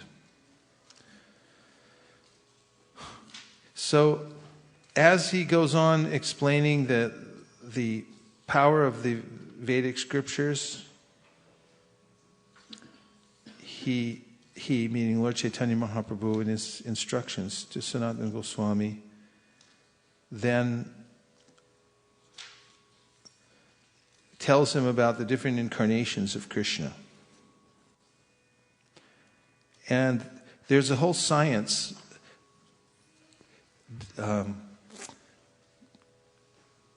presented in the Shastra, the details of the incarnations of the Lord and how he expands himself. Primarily here in the teachings of Lord Caitanya, he's told Sanatana Goswami that Krishna is the fountainhead of all other incarnations. Ete chamsha kala punsa, Krishnas tu bhagavan swayam, indrari vyakulam lokam, mridayant yuge yuge. He quotes a verse from the Bhagavatam, which says that of all the various incarnations mentioned in the Bhagavatam, Krishna is the source. And then he also quotes from the Brahma Samhita, Ishvara Parama Krishna Sakchirananda Vigraha, Anadi Radir Govinda Sarva Karana Karanam, that Krishna is the supreme controller of all the controllers. What verse would you quote from the Bhagavad Gita if you were to establish that the Krishna was the source of everything? Aham Sarvasya Prabhavo. Where is that verse? 10 dot? So let's look at 10.8 in your Bhagavad Gita, which is on your book stand.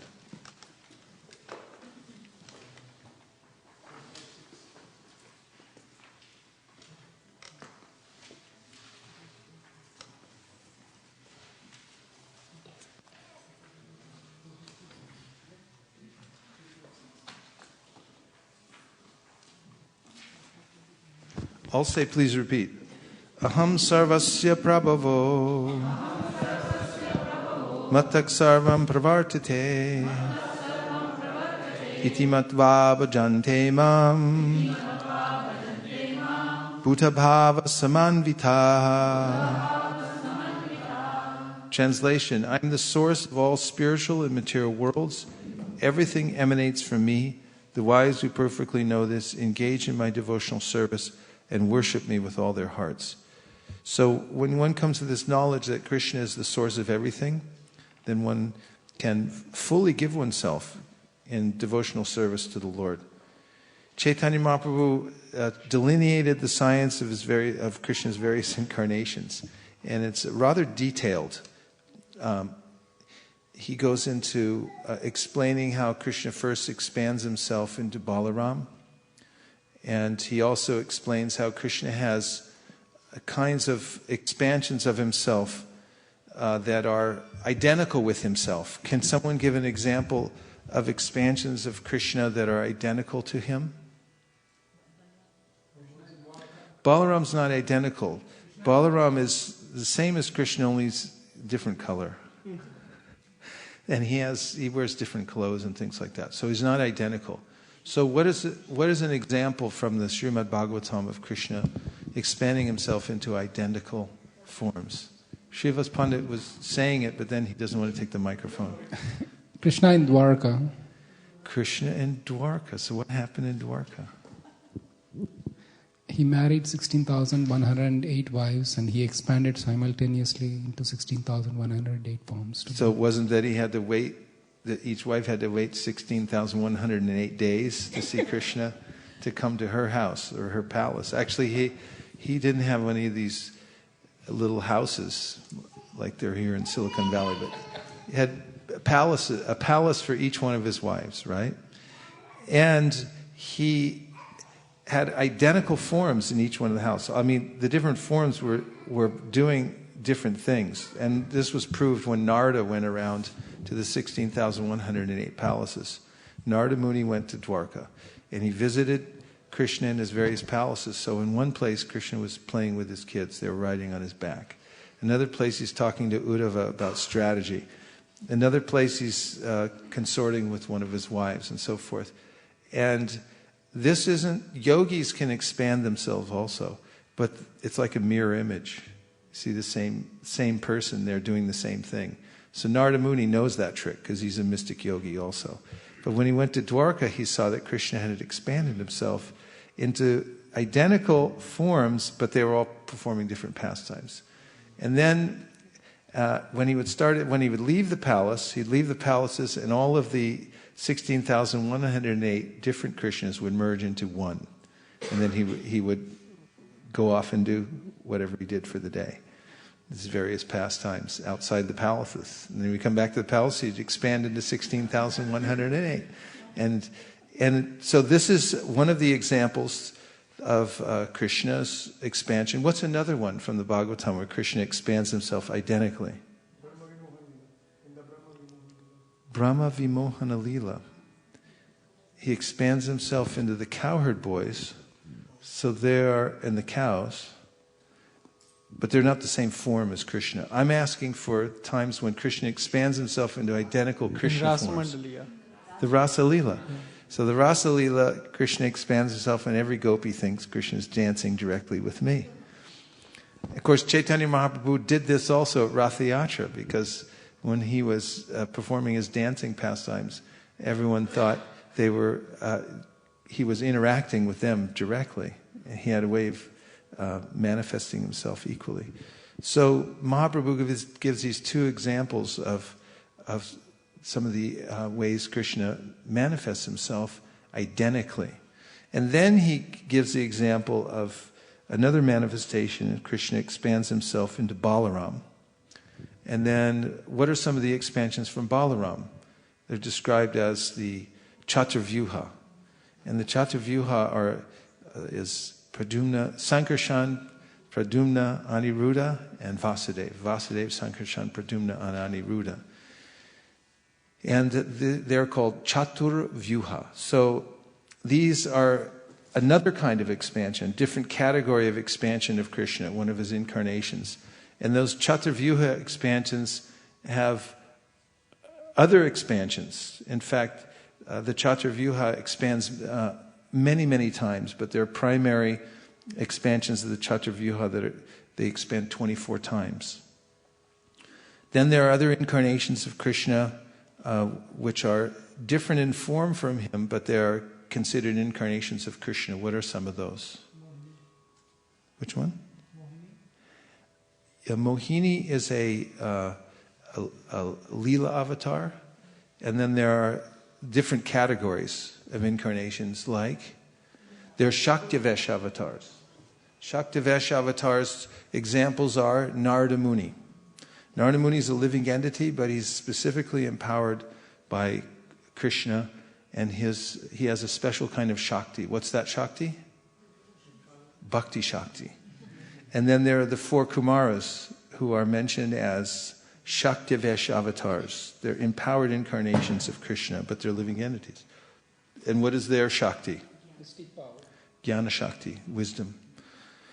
And then Prithu Maharaj is also a living entity who's empowered by the Supreme Lord, and is called the Shaktivesh avatar. What is his special Shakti? Administration. Yeah. So those are different kinds of avatars, and what are other kinds? They're Yuga avatars. So in every age, Asan Varna Trayo Yasya, this is mentioned by Gargamuni when Krishna was getting his name, during his name-giving ceremony, this verse comes out, Asan Varna Trayo Yasya, that Krishna appears in different colors in different ages. Which page? 252 on the shloka book. 252 in your shloka book. You can have a look at this very important verse that shows up in the Shastra in many places.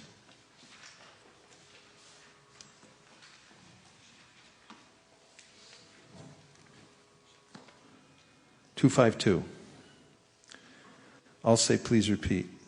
It's on the bottom of 252. Asan varnas trayo yasya. Grinato nu yugam tanuhu. Shuklo raktas tata pita. Idanim krishnatam gataha. Gargamuni said, your son Krishna appears as an incarnation in every millennium. In the past, he assumed 3 different colors, white, red, and yellow.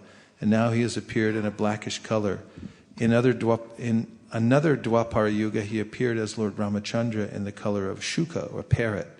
All such incarnations have now assembled in Krishna. So there are Leela avatars, there are Purusha avatars. These Purusha avatars are concerned with creating and maintaining the material world. From the Chaturvyuha expands Mahavishnu, and from Mahavishnu expand all the different universes from the pores of his body, and then into each universe enters Garbhodakshai Vishnu, who then fills up half the universe with his perspiration. And then he lies in the water within the half of the universe, and then from his navel comes the Lord Brahma, and then he manifests as Kshirodakshai Vishnu. And Kshirodakshai Vishnu enters within the heart of every living entity. And he also has his own spiritual planet within each universe. And so these are Purusha avatars. Then how about the Manvantar avatars? And there are unlimited Manvantar avatars. They appear, how many? At 24 in the day of Brahma? 14 in the day of Brahma. So they're coming in the thousands and thousands of Manvantar avatars. We mentioned Leela avatars. So in this way, Krishna goes through the entire science, and there's a book written by Sanatana Goswami specifically about all the details of all these various avatars and their situations. And in this teaching that is mentioned here in the Caitanya Charitamrita, Caitanya Mahaprabhu tells what are the positions of the forearm forms of the Lord and how they hold their various weapons. They have conch shell, disc, club, and lotus. And then according to how they're situated within the hands of the various forearm forms of these avatars, they're known by various names. Did anybody memorize all those? The different positions? There was one devotee when we were at the old temple. He said, I memorized them all. And then he proceeded to recite from memory the positions of each one. So if you'd like to engage yourself in that way, you can remember the different positions held by the Lord. So this detail of information comes from the Shastra and was imparted by Lord Chaitanya to Sanatana Goswami. And by understanding the origin of all these incarnations, that there is an origin of all these incarnations, and it's coming from Bhagavan, Sri Krishna. He's manifesting in all these different avatars. simply by knowing about this, Krishna says in the Bhagavad Gita, Tyakva deham punarjanma naiti mam eti surjuna. You won't take birth again in this material world. So this is valuable information to cultivate, to understand our relationship with the material world, which is that I'm entangled in illusion, that I have an eternal relationship with Krishna as his servant, and there is a practical application of this knowledge, which is called bhakti or devotional service. And by engaging in that, I'll become reawakened in my original relationship with Krishna, and I'll have nothing more to do with this material world. I'll simply go back home, back to Godhead. So we've run out of time. Om Tat Sat. And now we're going to put away all the Shastra deities. We got to use some of them. Did we get any texts? We thank everyone for joining us online tonight. And we're going to continue the teachings of Lord Caitanya to Sanatana Goswami on Saturday morning. Gaur Premanande Haribo. Gaura Bhakta Vrinda Ki Jai.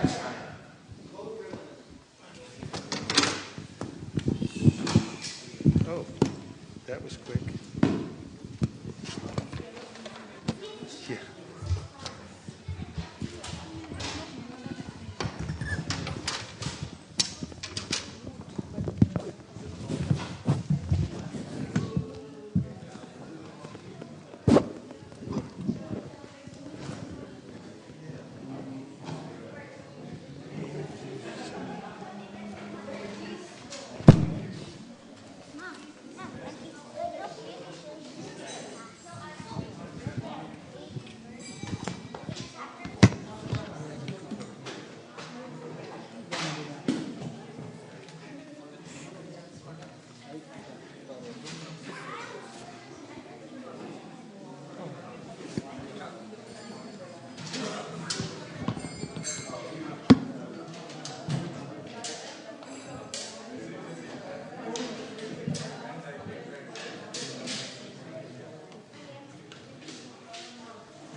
Om Vishnu Padaya Krishna Preshtaya Bhutale Srimate Bhakti Vedanta Swami Niti Namine.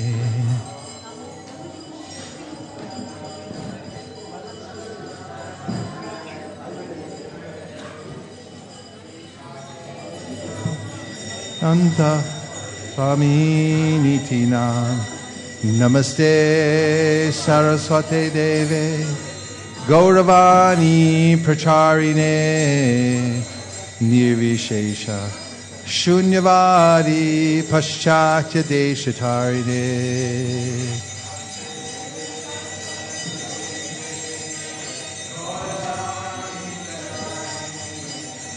Nirvishesha Shunyavadi Paschatya Jaya Shri Krishna Caitanya Prabhu Nityananda Sri Advaita Gadadhara Shivasari Gaura Bhaktavinda Prabhu Nityananda Sri Advaita Gadadhara Shivasari Gaura Bhaktavinda Jaya Jaya Gaura Chande Rarutiko Shobha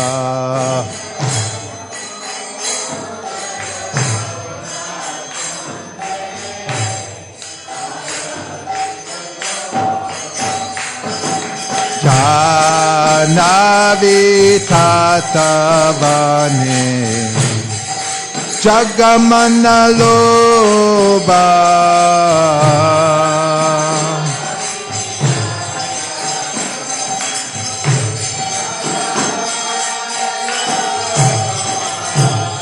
Jaga Jana Manalobha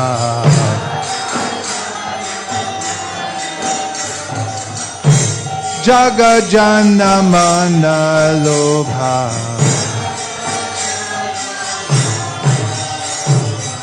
Gaurangera Rothiko Shobha Jaga Jana Manalobha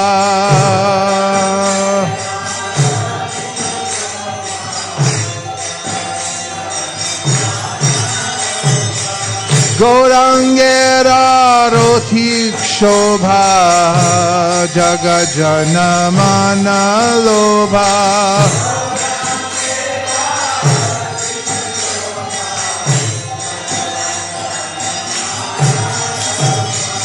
Jaga Jana Manalobha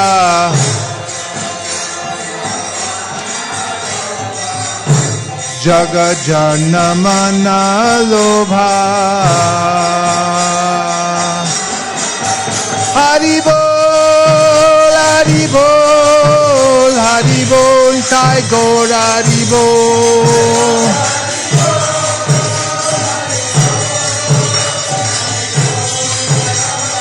Nitai Gaur Hari Bol, Hari Bol, Hari Bol, Nitai Gaur Hari Bol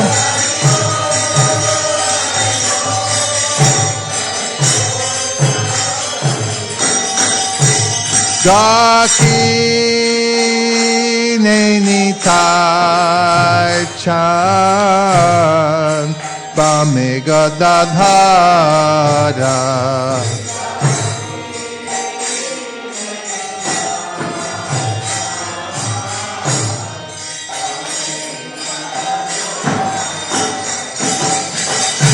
Nikate Advaita Shini Vashatradara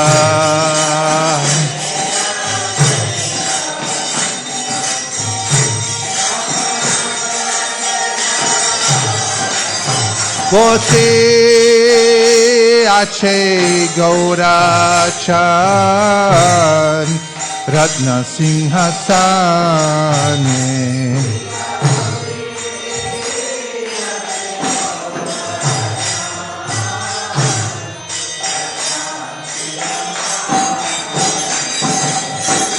Arati Korena Brahma Adideva Gane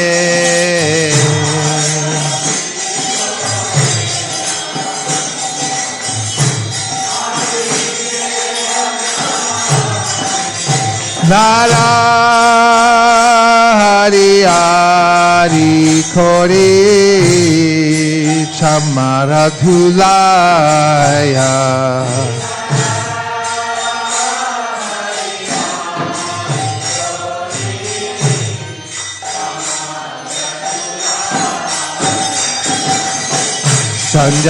Sanjaya Mukunda Basu Gosharigaya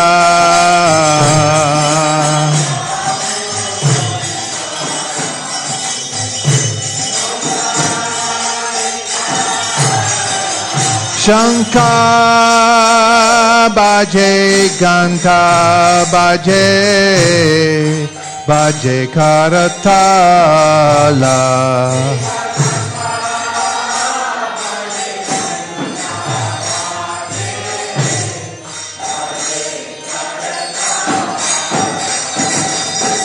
Madhura Mridanga Baje Paramarasala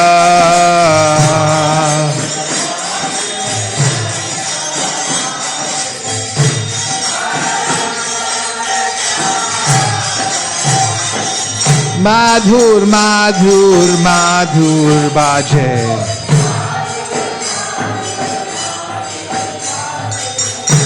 Madhur, Madhur, Madhur Bhaje.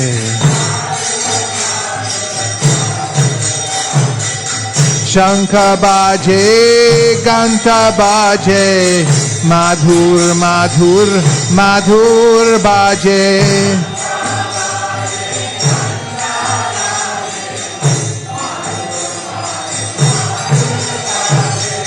Shankha Bhaje, Ganta Bhaje. Madhur, Madhur, Madhur Bhaje.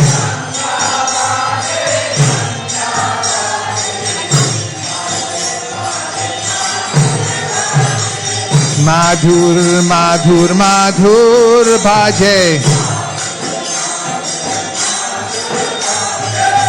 Madhur, Madhur, Madhur Bhaje. Hari Bol, Hari Bol, Hari Bol, Nitai Gaur Hari Bol.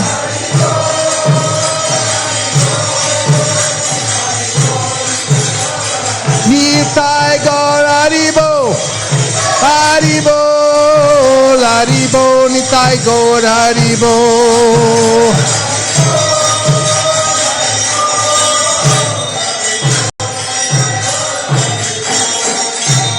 Bahu Koti Chandra Jini Vadana Ujvala.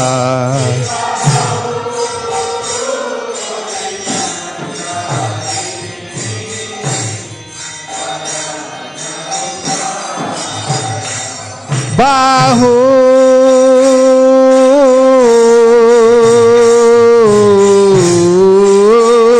Koti Chandra Jini Vadana Ujvala.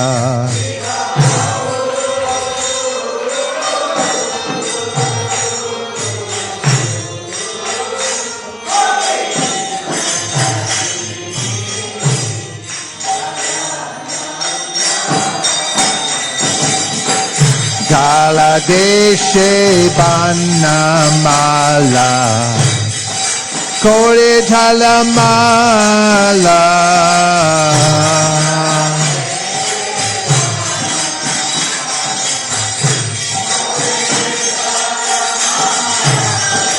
Shiva Shukanarada Prinigada Gada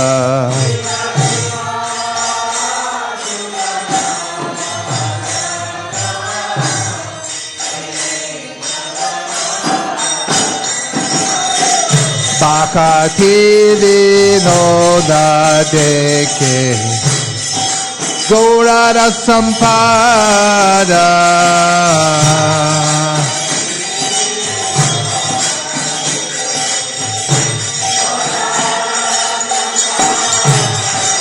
Jai Shri Krishna Caitanya Prabhu Nityananda Sri Advaita Gadadhar Shivasadi Gaur Bhakta Vrinda.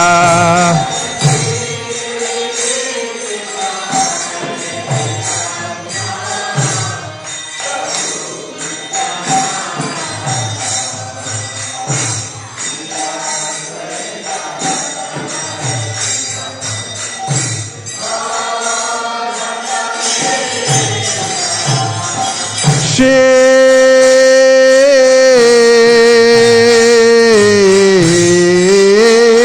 Krishna Caitanya Prabhu Nityananda Shri Advaita Gadadhar Shivasadi Gaura Bhakta Vrinda.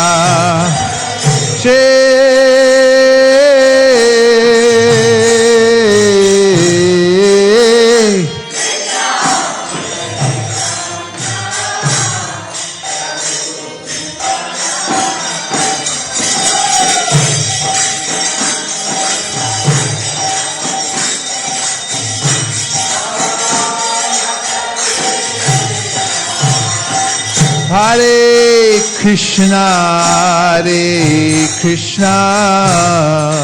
Krishna Krishna, Hare Hare, Hare Rama, Rama Rama, Hare Hare.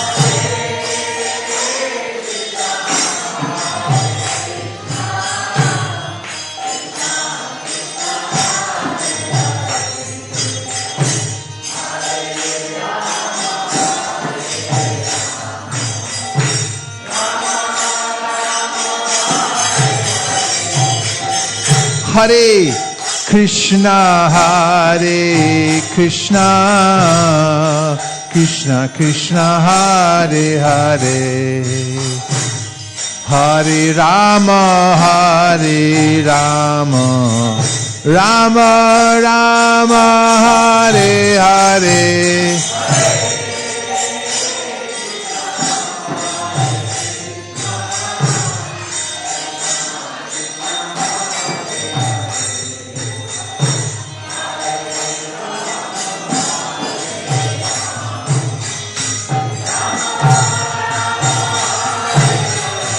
Hare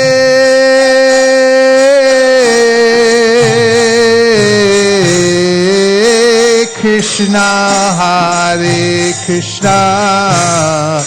Krishna Krishna, Hare Hare, Hare Rama, Rama Rama, Hare Hare, Hare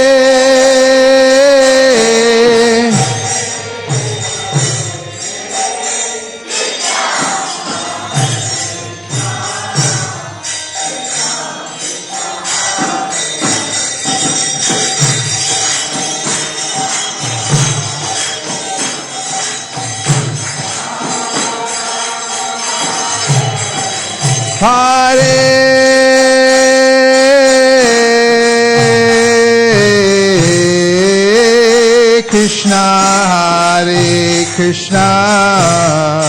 Krishna Krishna, Hare Hare, Hare Rama, Rama Rama, Hare Hare.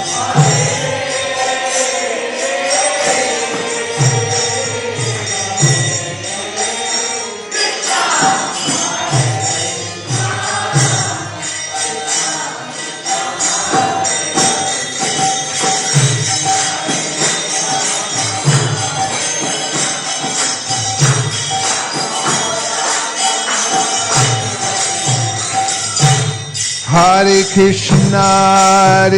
Krishna, Krishna Krishna, Hare Hare, Hare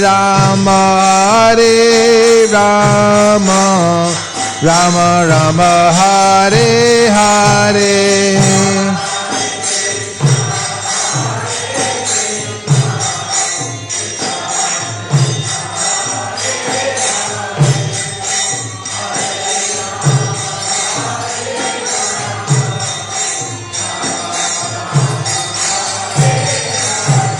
Hare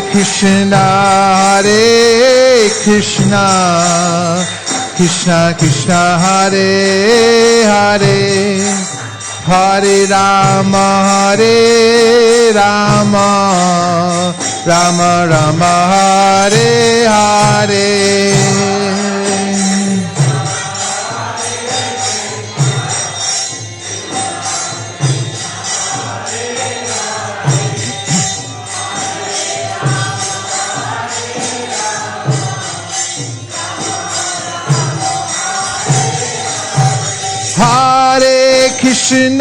Hare Krishna, Krishna Krishna, Hare Hare, Hare Rama, Rama Rama, Hare Hare.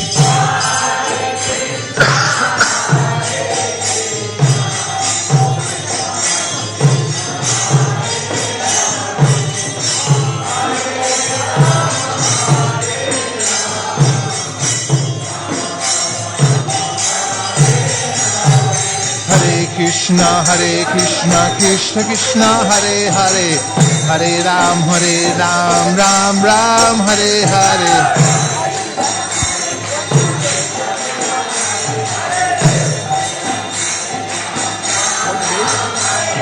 Hare Krishna Krishna Krishna Hare Hare Hare Ram Ram Ram Hare Hare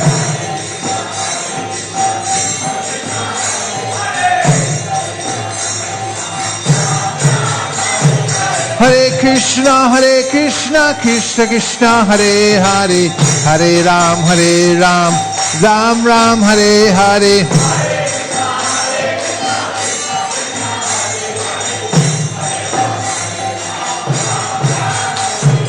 Hare Krishna Krishna Krishna Hare Hare Hare Ram Ram Ram Hare Hare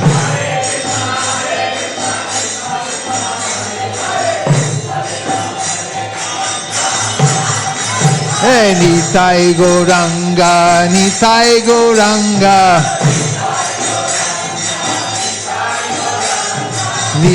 Gauranga Nitai Gauranga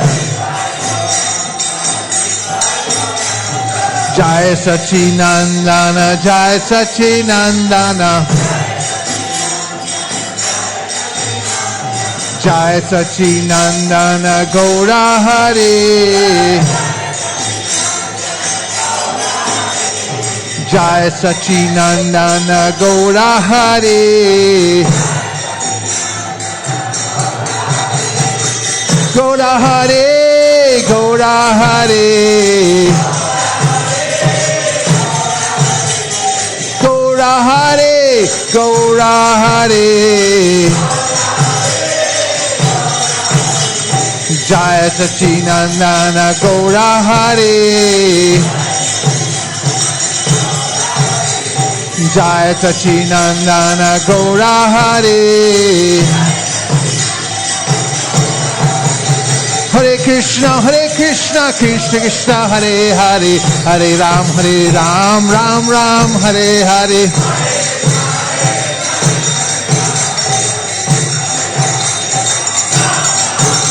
Hare Krishna Krishna Hare Hare Hare Ram Ram Hare Hare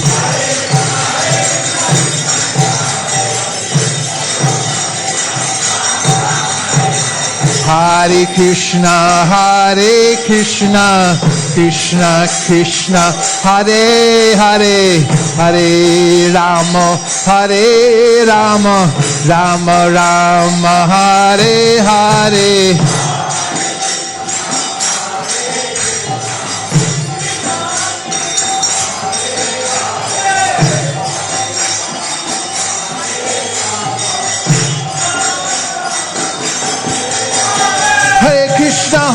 Krishna Krishna Hare Hare Hare Ram Ram Hare Hare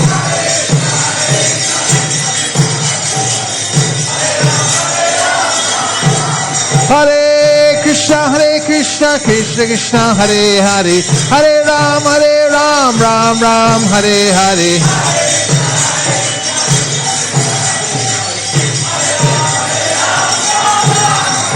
Hare Krishna Krishna Hare Hare Hare Ram Ram Hare Hare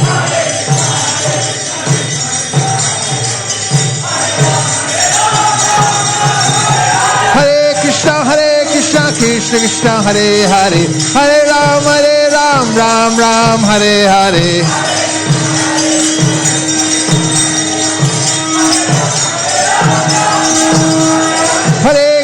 Hare Krishna Krishna Hare Hare Hare Ram Ram Hare Hare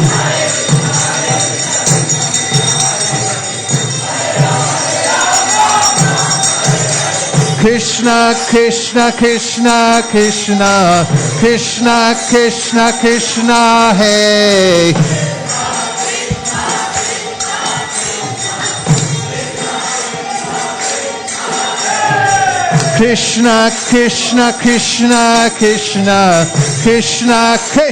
Krishna Hey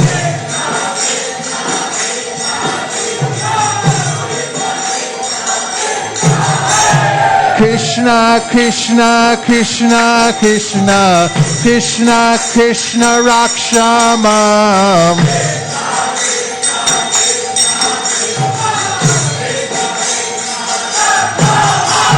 Krishna, Krishna, Krishna, Krishna, Krishna, Krishna, Pahimam.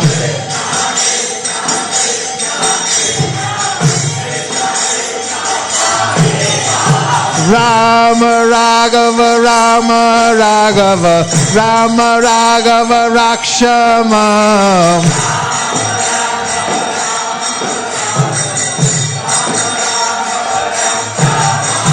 Krishna Keshava, Krishna Keshava, Krishna Keshava, Pahimam.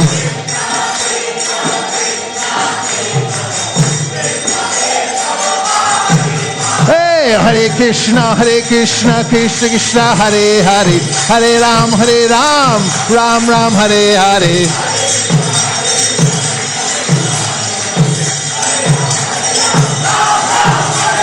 Hare Krishna, Krishna Krishna, Hare Hare, Hare Ram, Ram Ram, Hare Hare.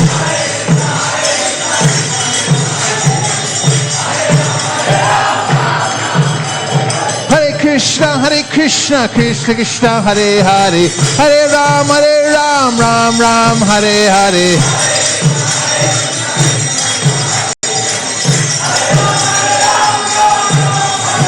Hare Krishna, Krishna Krishna, Hare Hare, Hare Ram, Ram Ram, Hare Hare.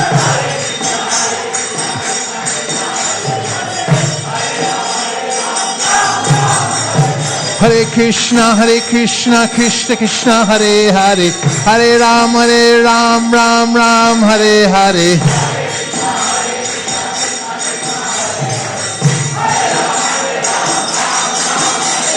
Govinda Jai Jai, Gopala Jai Jaya. Govinda Jai Jai, Gopala Jai Jaya. Radha Ramana Hari Govinda Jai Jaya. Radha Ramana Hari Govinda Jai Jaya. Govinda, Govinda, Govinda, Govinda. Govinda, Govinda, Govinda, Govinda. Gopala, Gopala, Gopala, Gopala. Gopal, Gopal, Gopal, Gopal. Govinda, Gopala, Govinda, Gopala. Govinda, Gopala, Govinda, Gopala. Radha Ramana Hari Govinda Jai Jaya. Radha Ramana Hari Govinda Jai Jaya. Hare Haraya Namah Krishna Yadavaya Namaha. Haraya Namah Krishna Yadavaya Namaha. Gopal Govinda Ram Shri Madhusudan. Gopal Govinda Ram Shri Madhusudan. Hey, Hare Krishna, Krishna Krishna, Hare Hare, Hare Ram, Ram Ram, Hare Hare.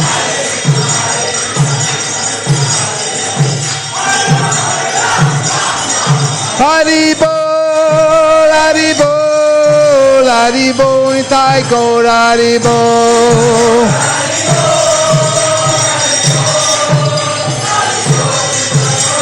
Nitai Gaur, Hari Bol. Haribo, Haribo, Nitai Gaur, Haribo.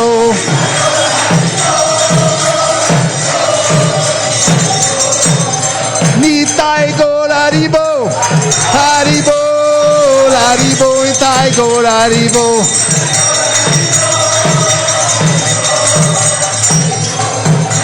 Nitai Gaur Haribo, Haribo, Haribo, Nitai Gaur Haribo.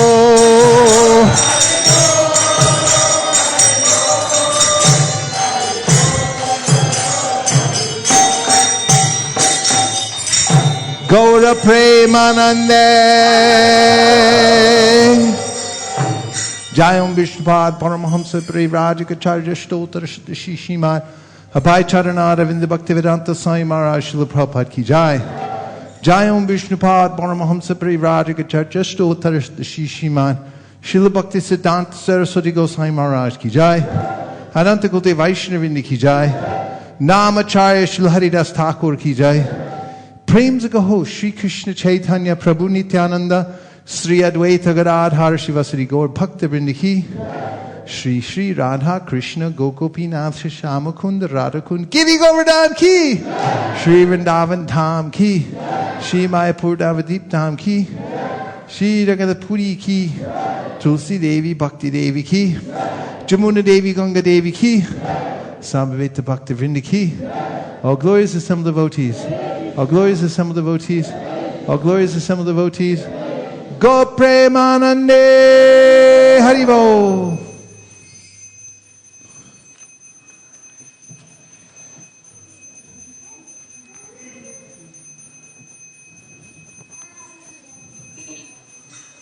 You singing?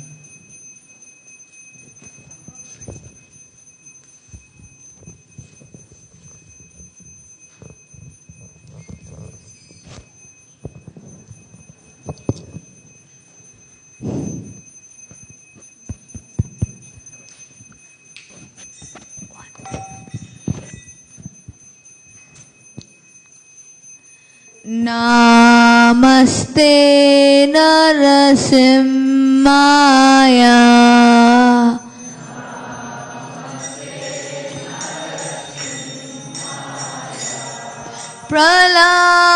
Praladala Dadaine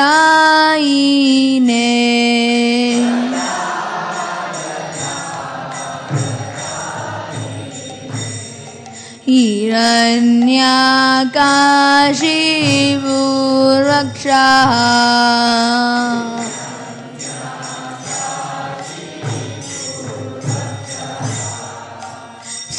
Silatanka Nakalaye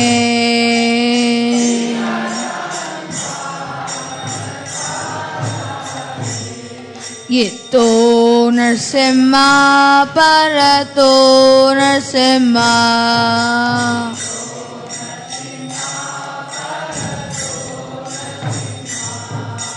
Yato Yato Yami Tato Narsimha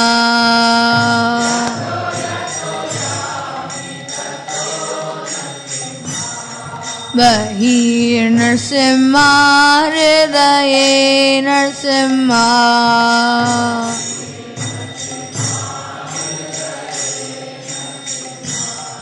Narsimha Madim Sharanam Prapadye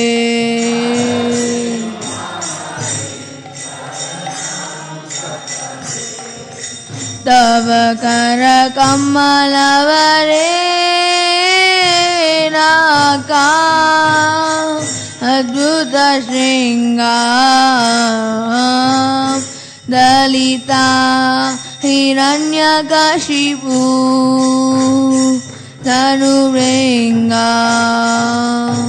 Keshavadita Narahari Rupa Jai Jagadish Hare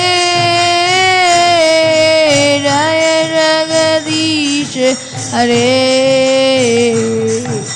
Jai Jagadish Hare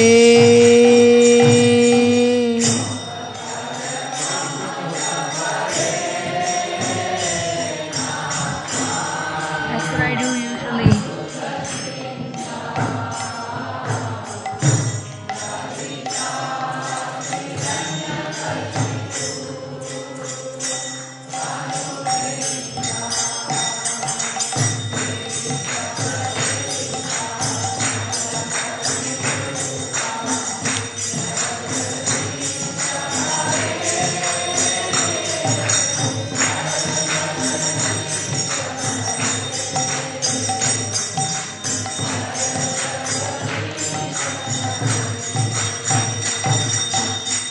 Tavakara Kamalavare Nakam Adhuta Shringam Dalita Hiranyakashipu Tanuvringam Keshavadita Narahari Rupa Jai Jagadish Hare Jai Jagadish Hare Jai Jagadish Hare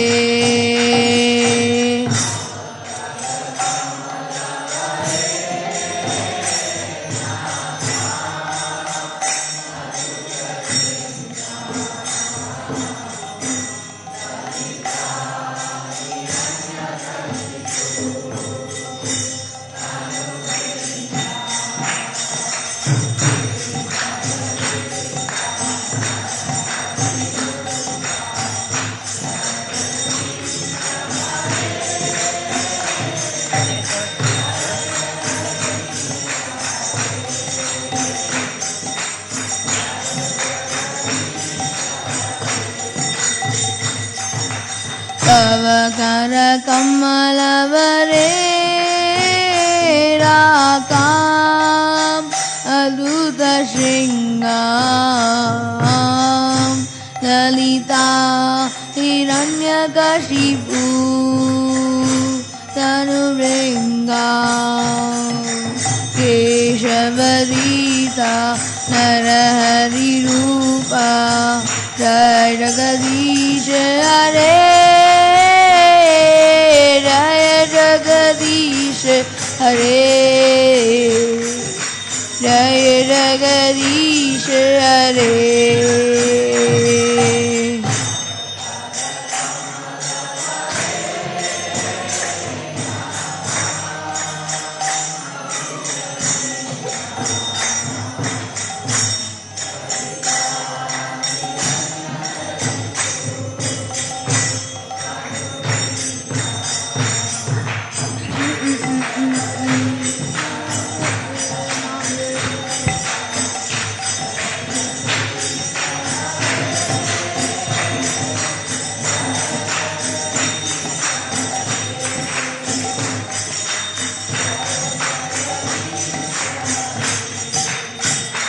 Jaya Narsimhadev, Jaya Narsimhadev, Jaya Narsimhadev, Jaya Narsimhadev.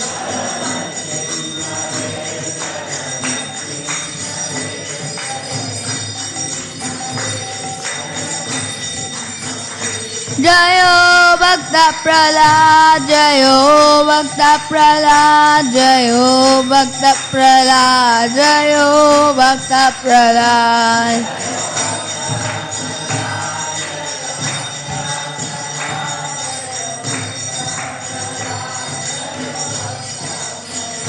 Jaya Prabhupada, Jaya Prabhupada, Jaya Prabhupada, Jaya Prabhupada.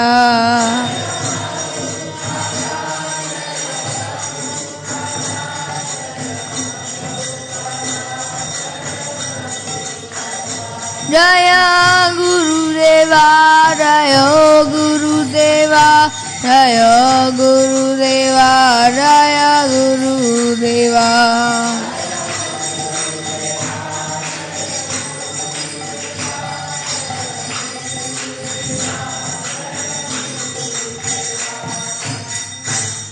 Narasimhadev ki.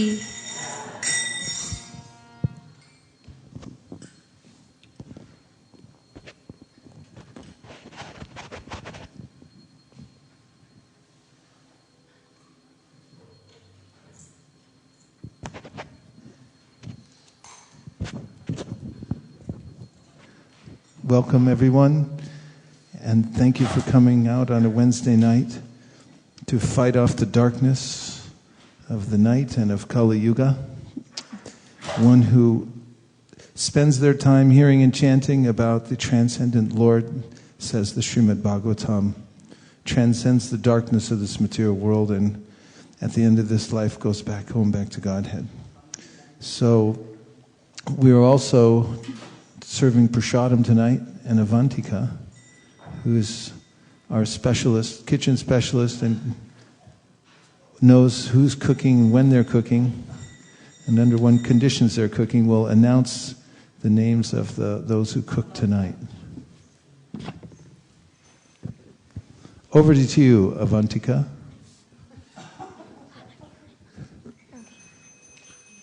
Hare Krishna. So the cooks today were Bhakta Vatsal Prabhu, Parthasarthi Prabhu, Lavanya Mataji, and Malani Mataji. Let's have a hand for the cooks.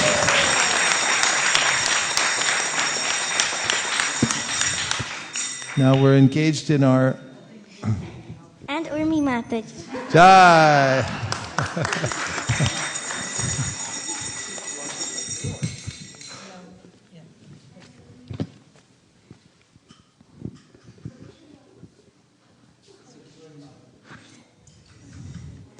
We'd like to thank our technical team for bringing forth the broadcast tonight in such grand style. Thank you very much to everyone.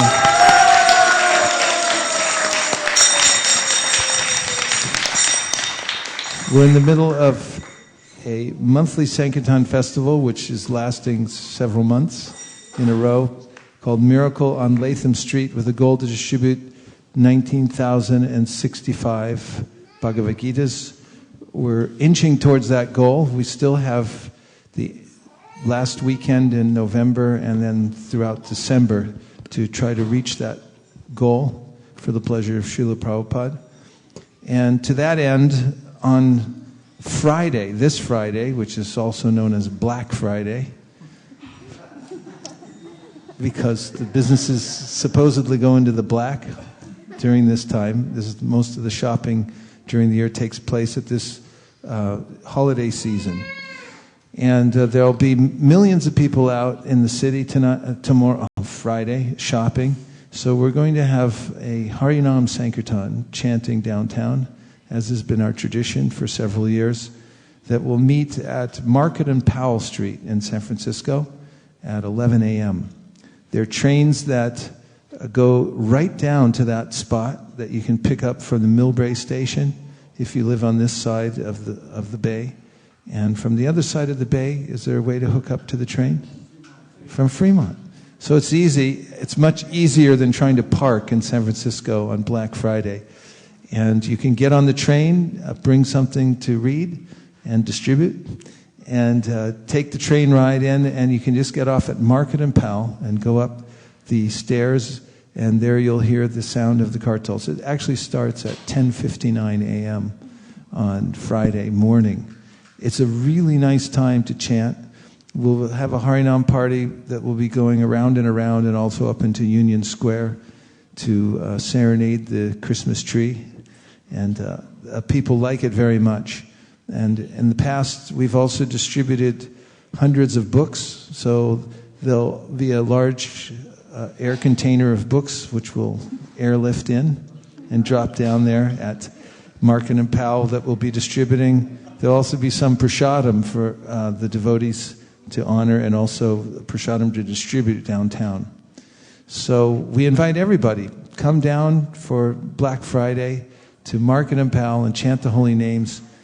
A couple of years ago when we were there standing right across the street from one of the major department stores, and we were singing, a woman from the Middle East stopped, and she was mesmerized by the Harinam. She pulled me aside and she said, "Are you all chanting the names of God?" And I said, "Yes." And she said, "This is absolutely beautiful." And the incarnation of Krishna in this age of Kali is declared to be the Hare Krishna mantra. He has appeared in sound. And anyone who hears the Hare Krishna mantra will get a supreme benediction by coming in contact with Krishna. People never forget this sound vibration. It gives them the start on their path back home, back to God, just by hearing. And then they can also pick up a Bhagavad Gita. So please come and start early enough so you can get there on time. It's just going for a few hours, so you don't want to miss it and come late.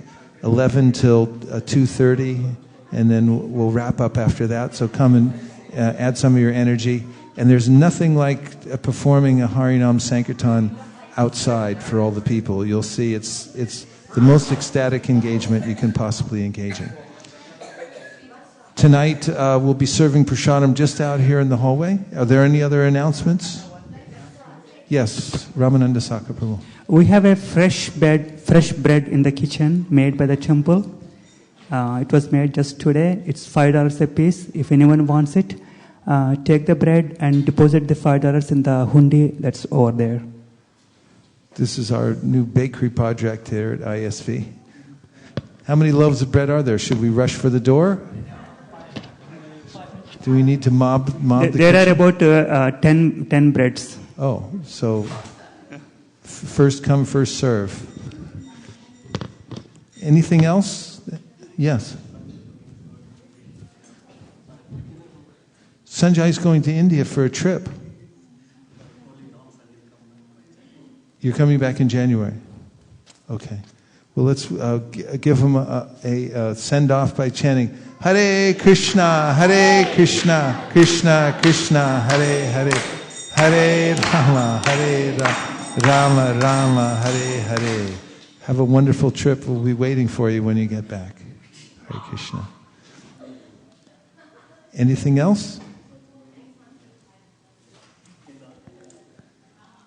Are you going to Vrindavan and Mayapur?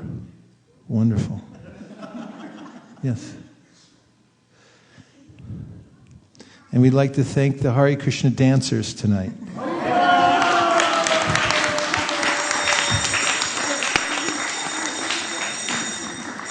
On a scale of 1 to 10 of enthusiasm, we're going to award an 11 tonight.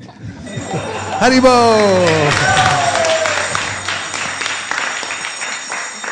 And all the kartal players tonight, we had quite a few of them.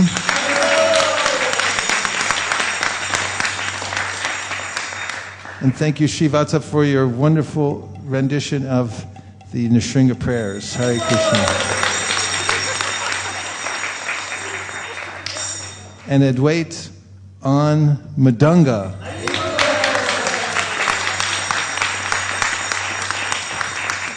If I had my eyes closed, I would have thought a Bengali was in here playing. Hare Krishna. Good work, everybody. Sharirat Vijaja Jotendriyatahika Jibe Pele Vishaya Shagare Karma je jivayati Lobo moy sudhurmati Take jeta katita samsare Krishna bora doyamoy Kori bare jivajan Chaprashadana dilobai Shayanamrita pao Radha Krishna gunagao Preme dako Shri Caitanya nitha Vaire ekadina shanti pure Prabhu Advaitera Ghare Tui Prabhu Gojeni Bosilo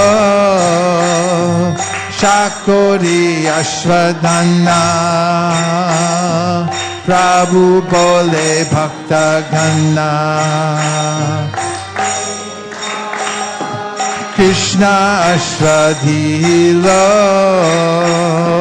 Eno Shakashwadane Krishna Prema Aise Mane Se Preme Koro Ashwada Jaraburi Parihare prasada bhojana kori. Hare Hare bolo sarvajan. Hare Hare bolo sarvajan. Mahaprasade Govinde Nam Brahmani Vaishnave Sapa Punyavatam Rajan Vishwaso Navijaya Prasade Sarvadukanam Hanirasya Upajayate Prasana Chetaso Yashu Bhuri Paryavatishate Bhagavad Shri Mahaprasade Ki Jai Go Premanande Nitai Gaura Hari Bol, Hari Bol, Hari Bol, Nitai Gaura Hari Bol.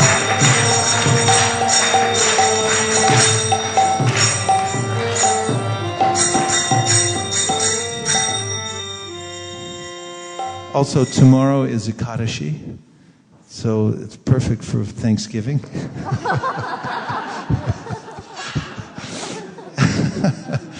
And we have a text that just came in also. What is the text?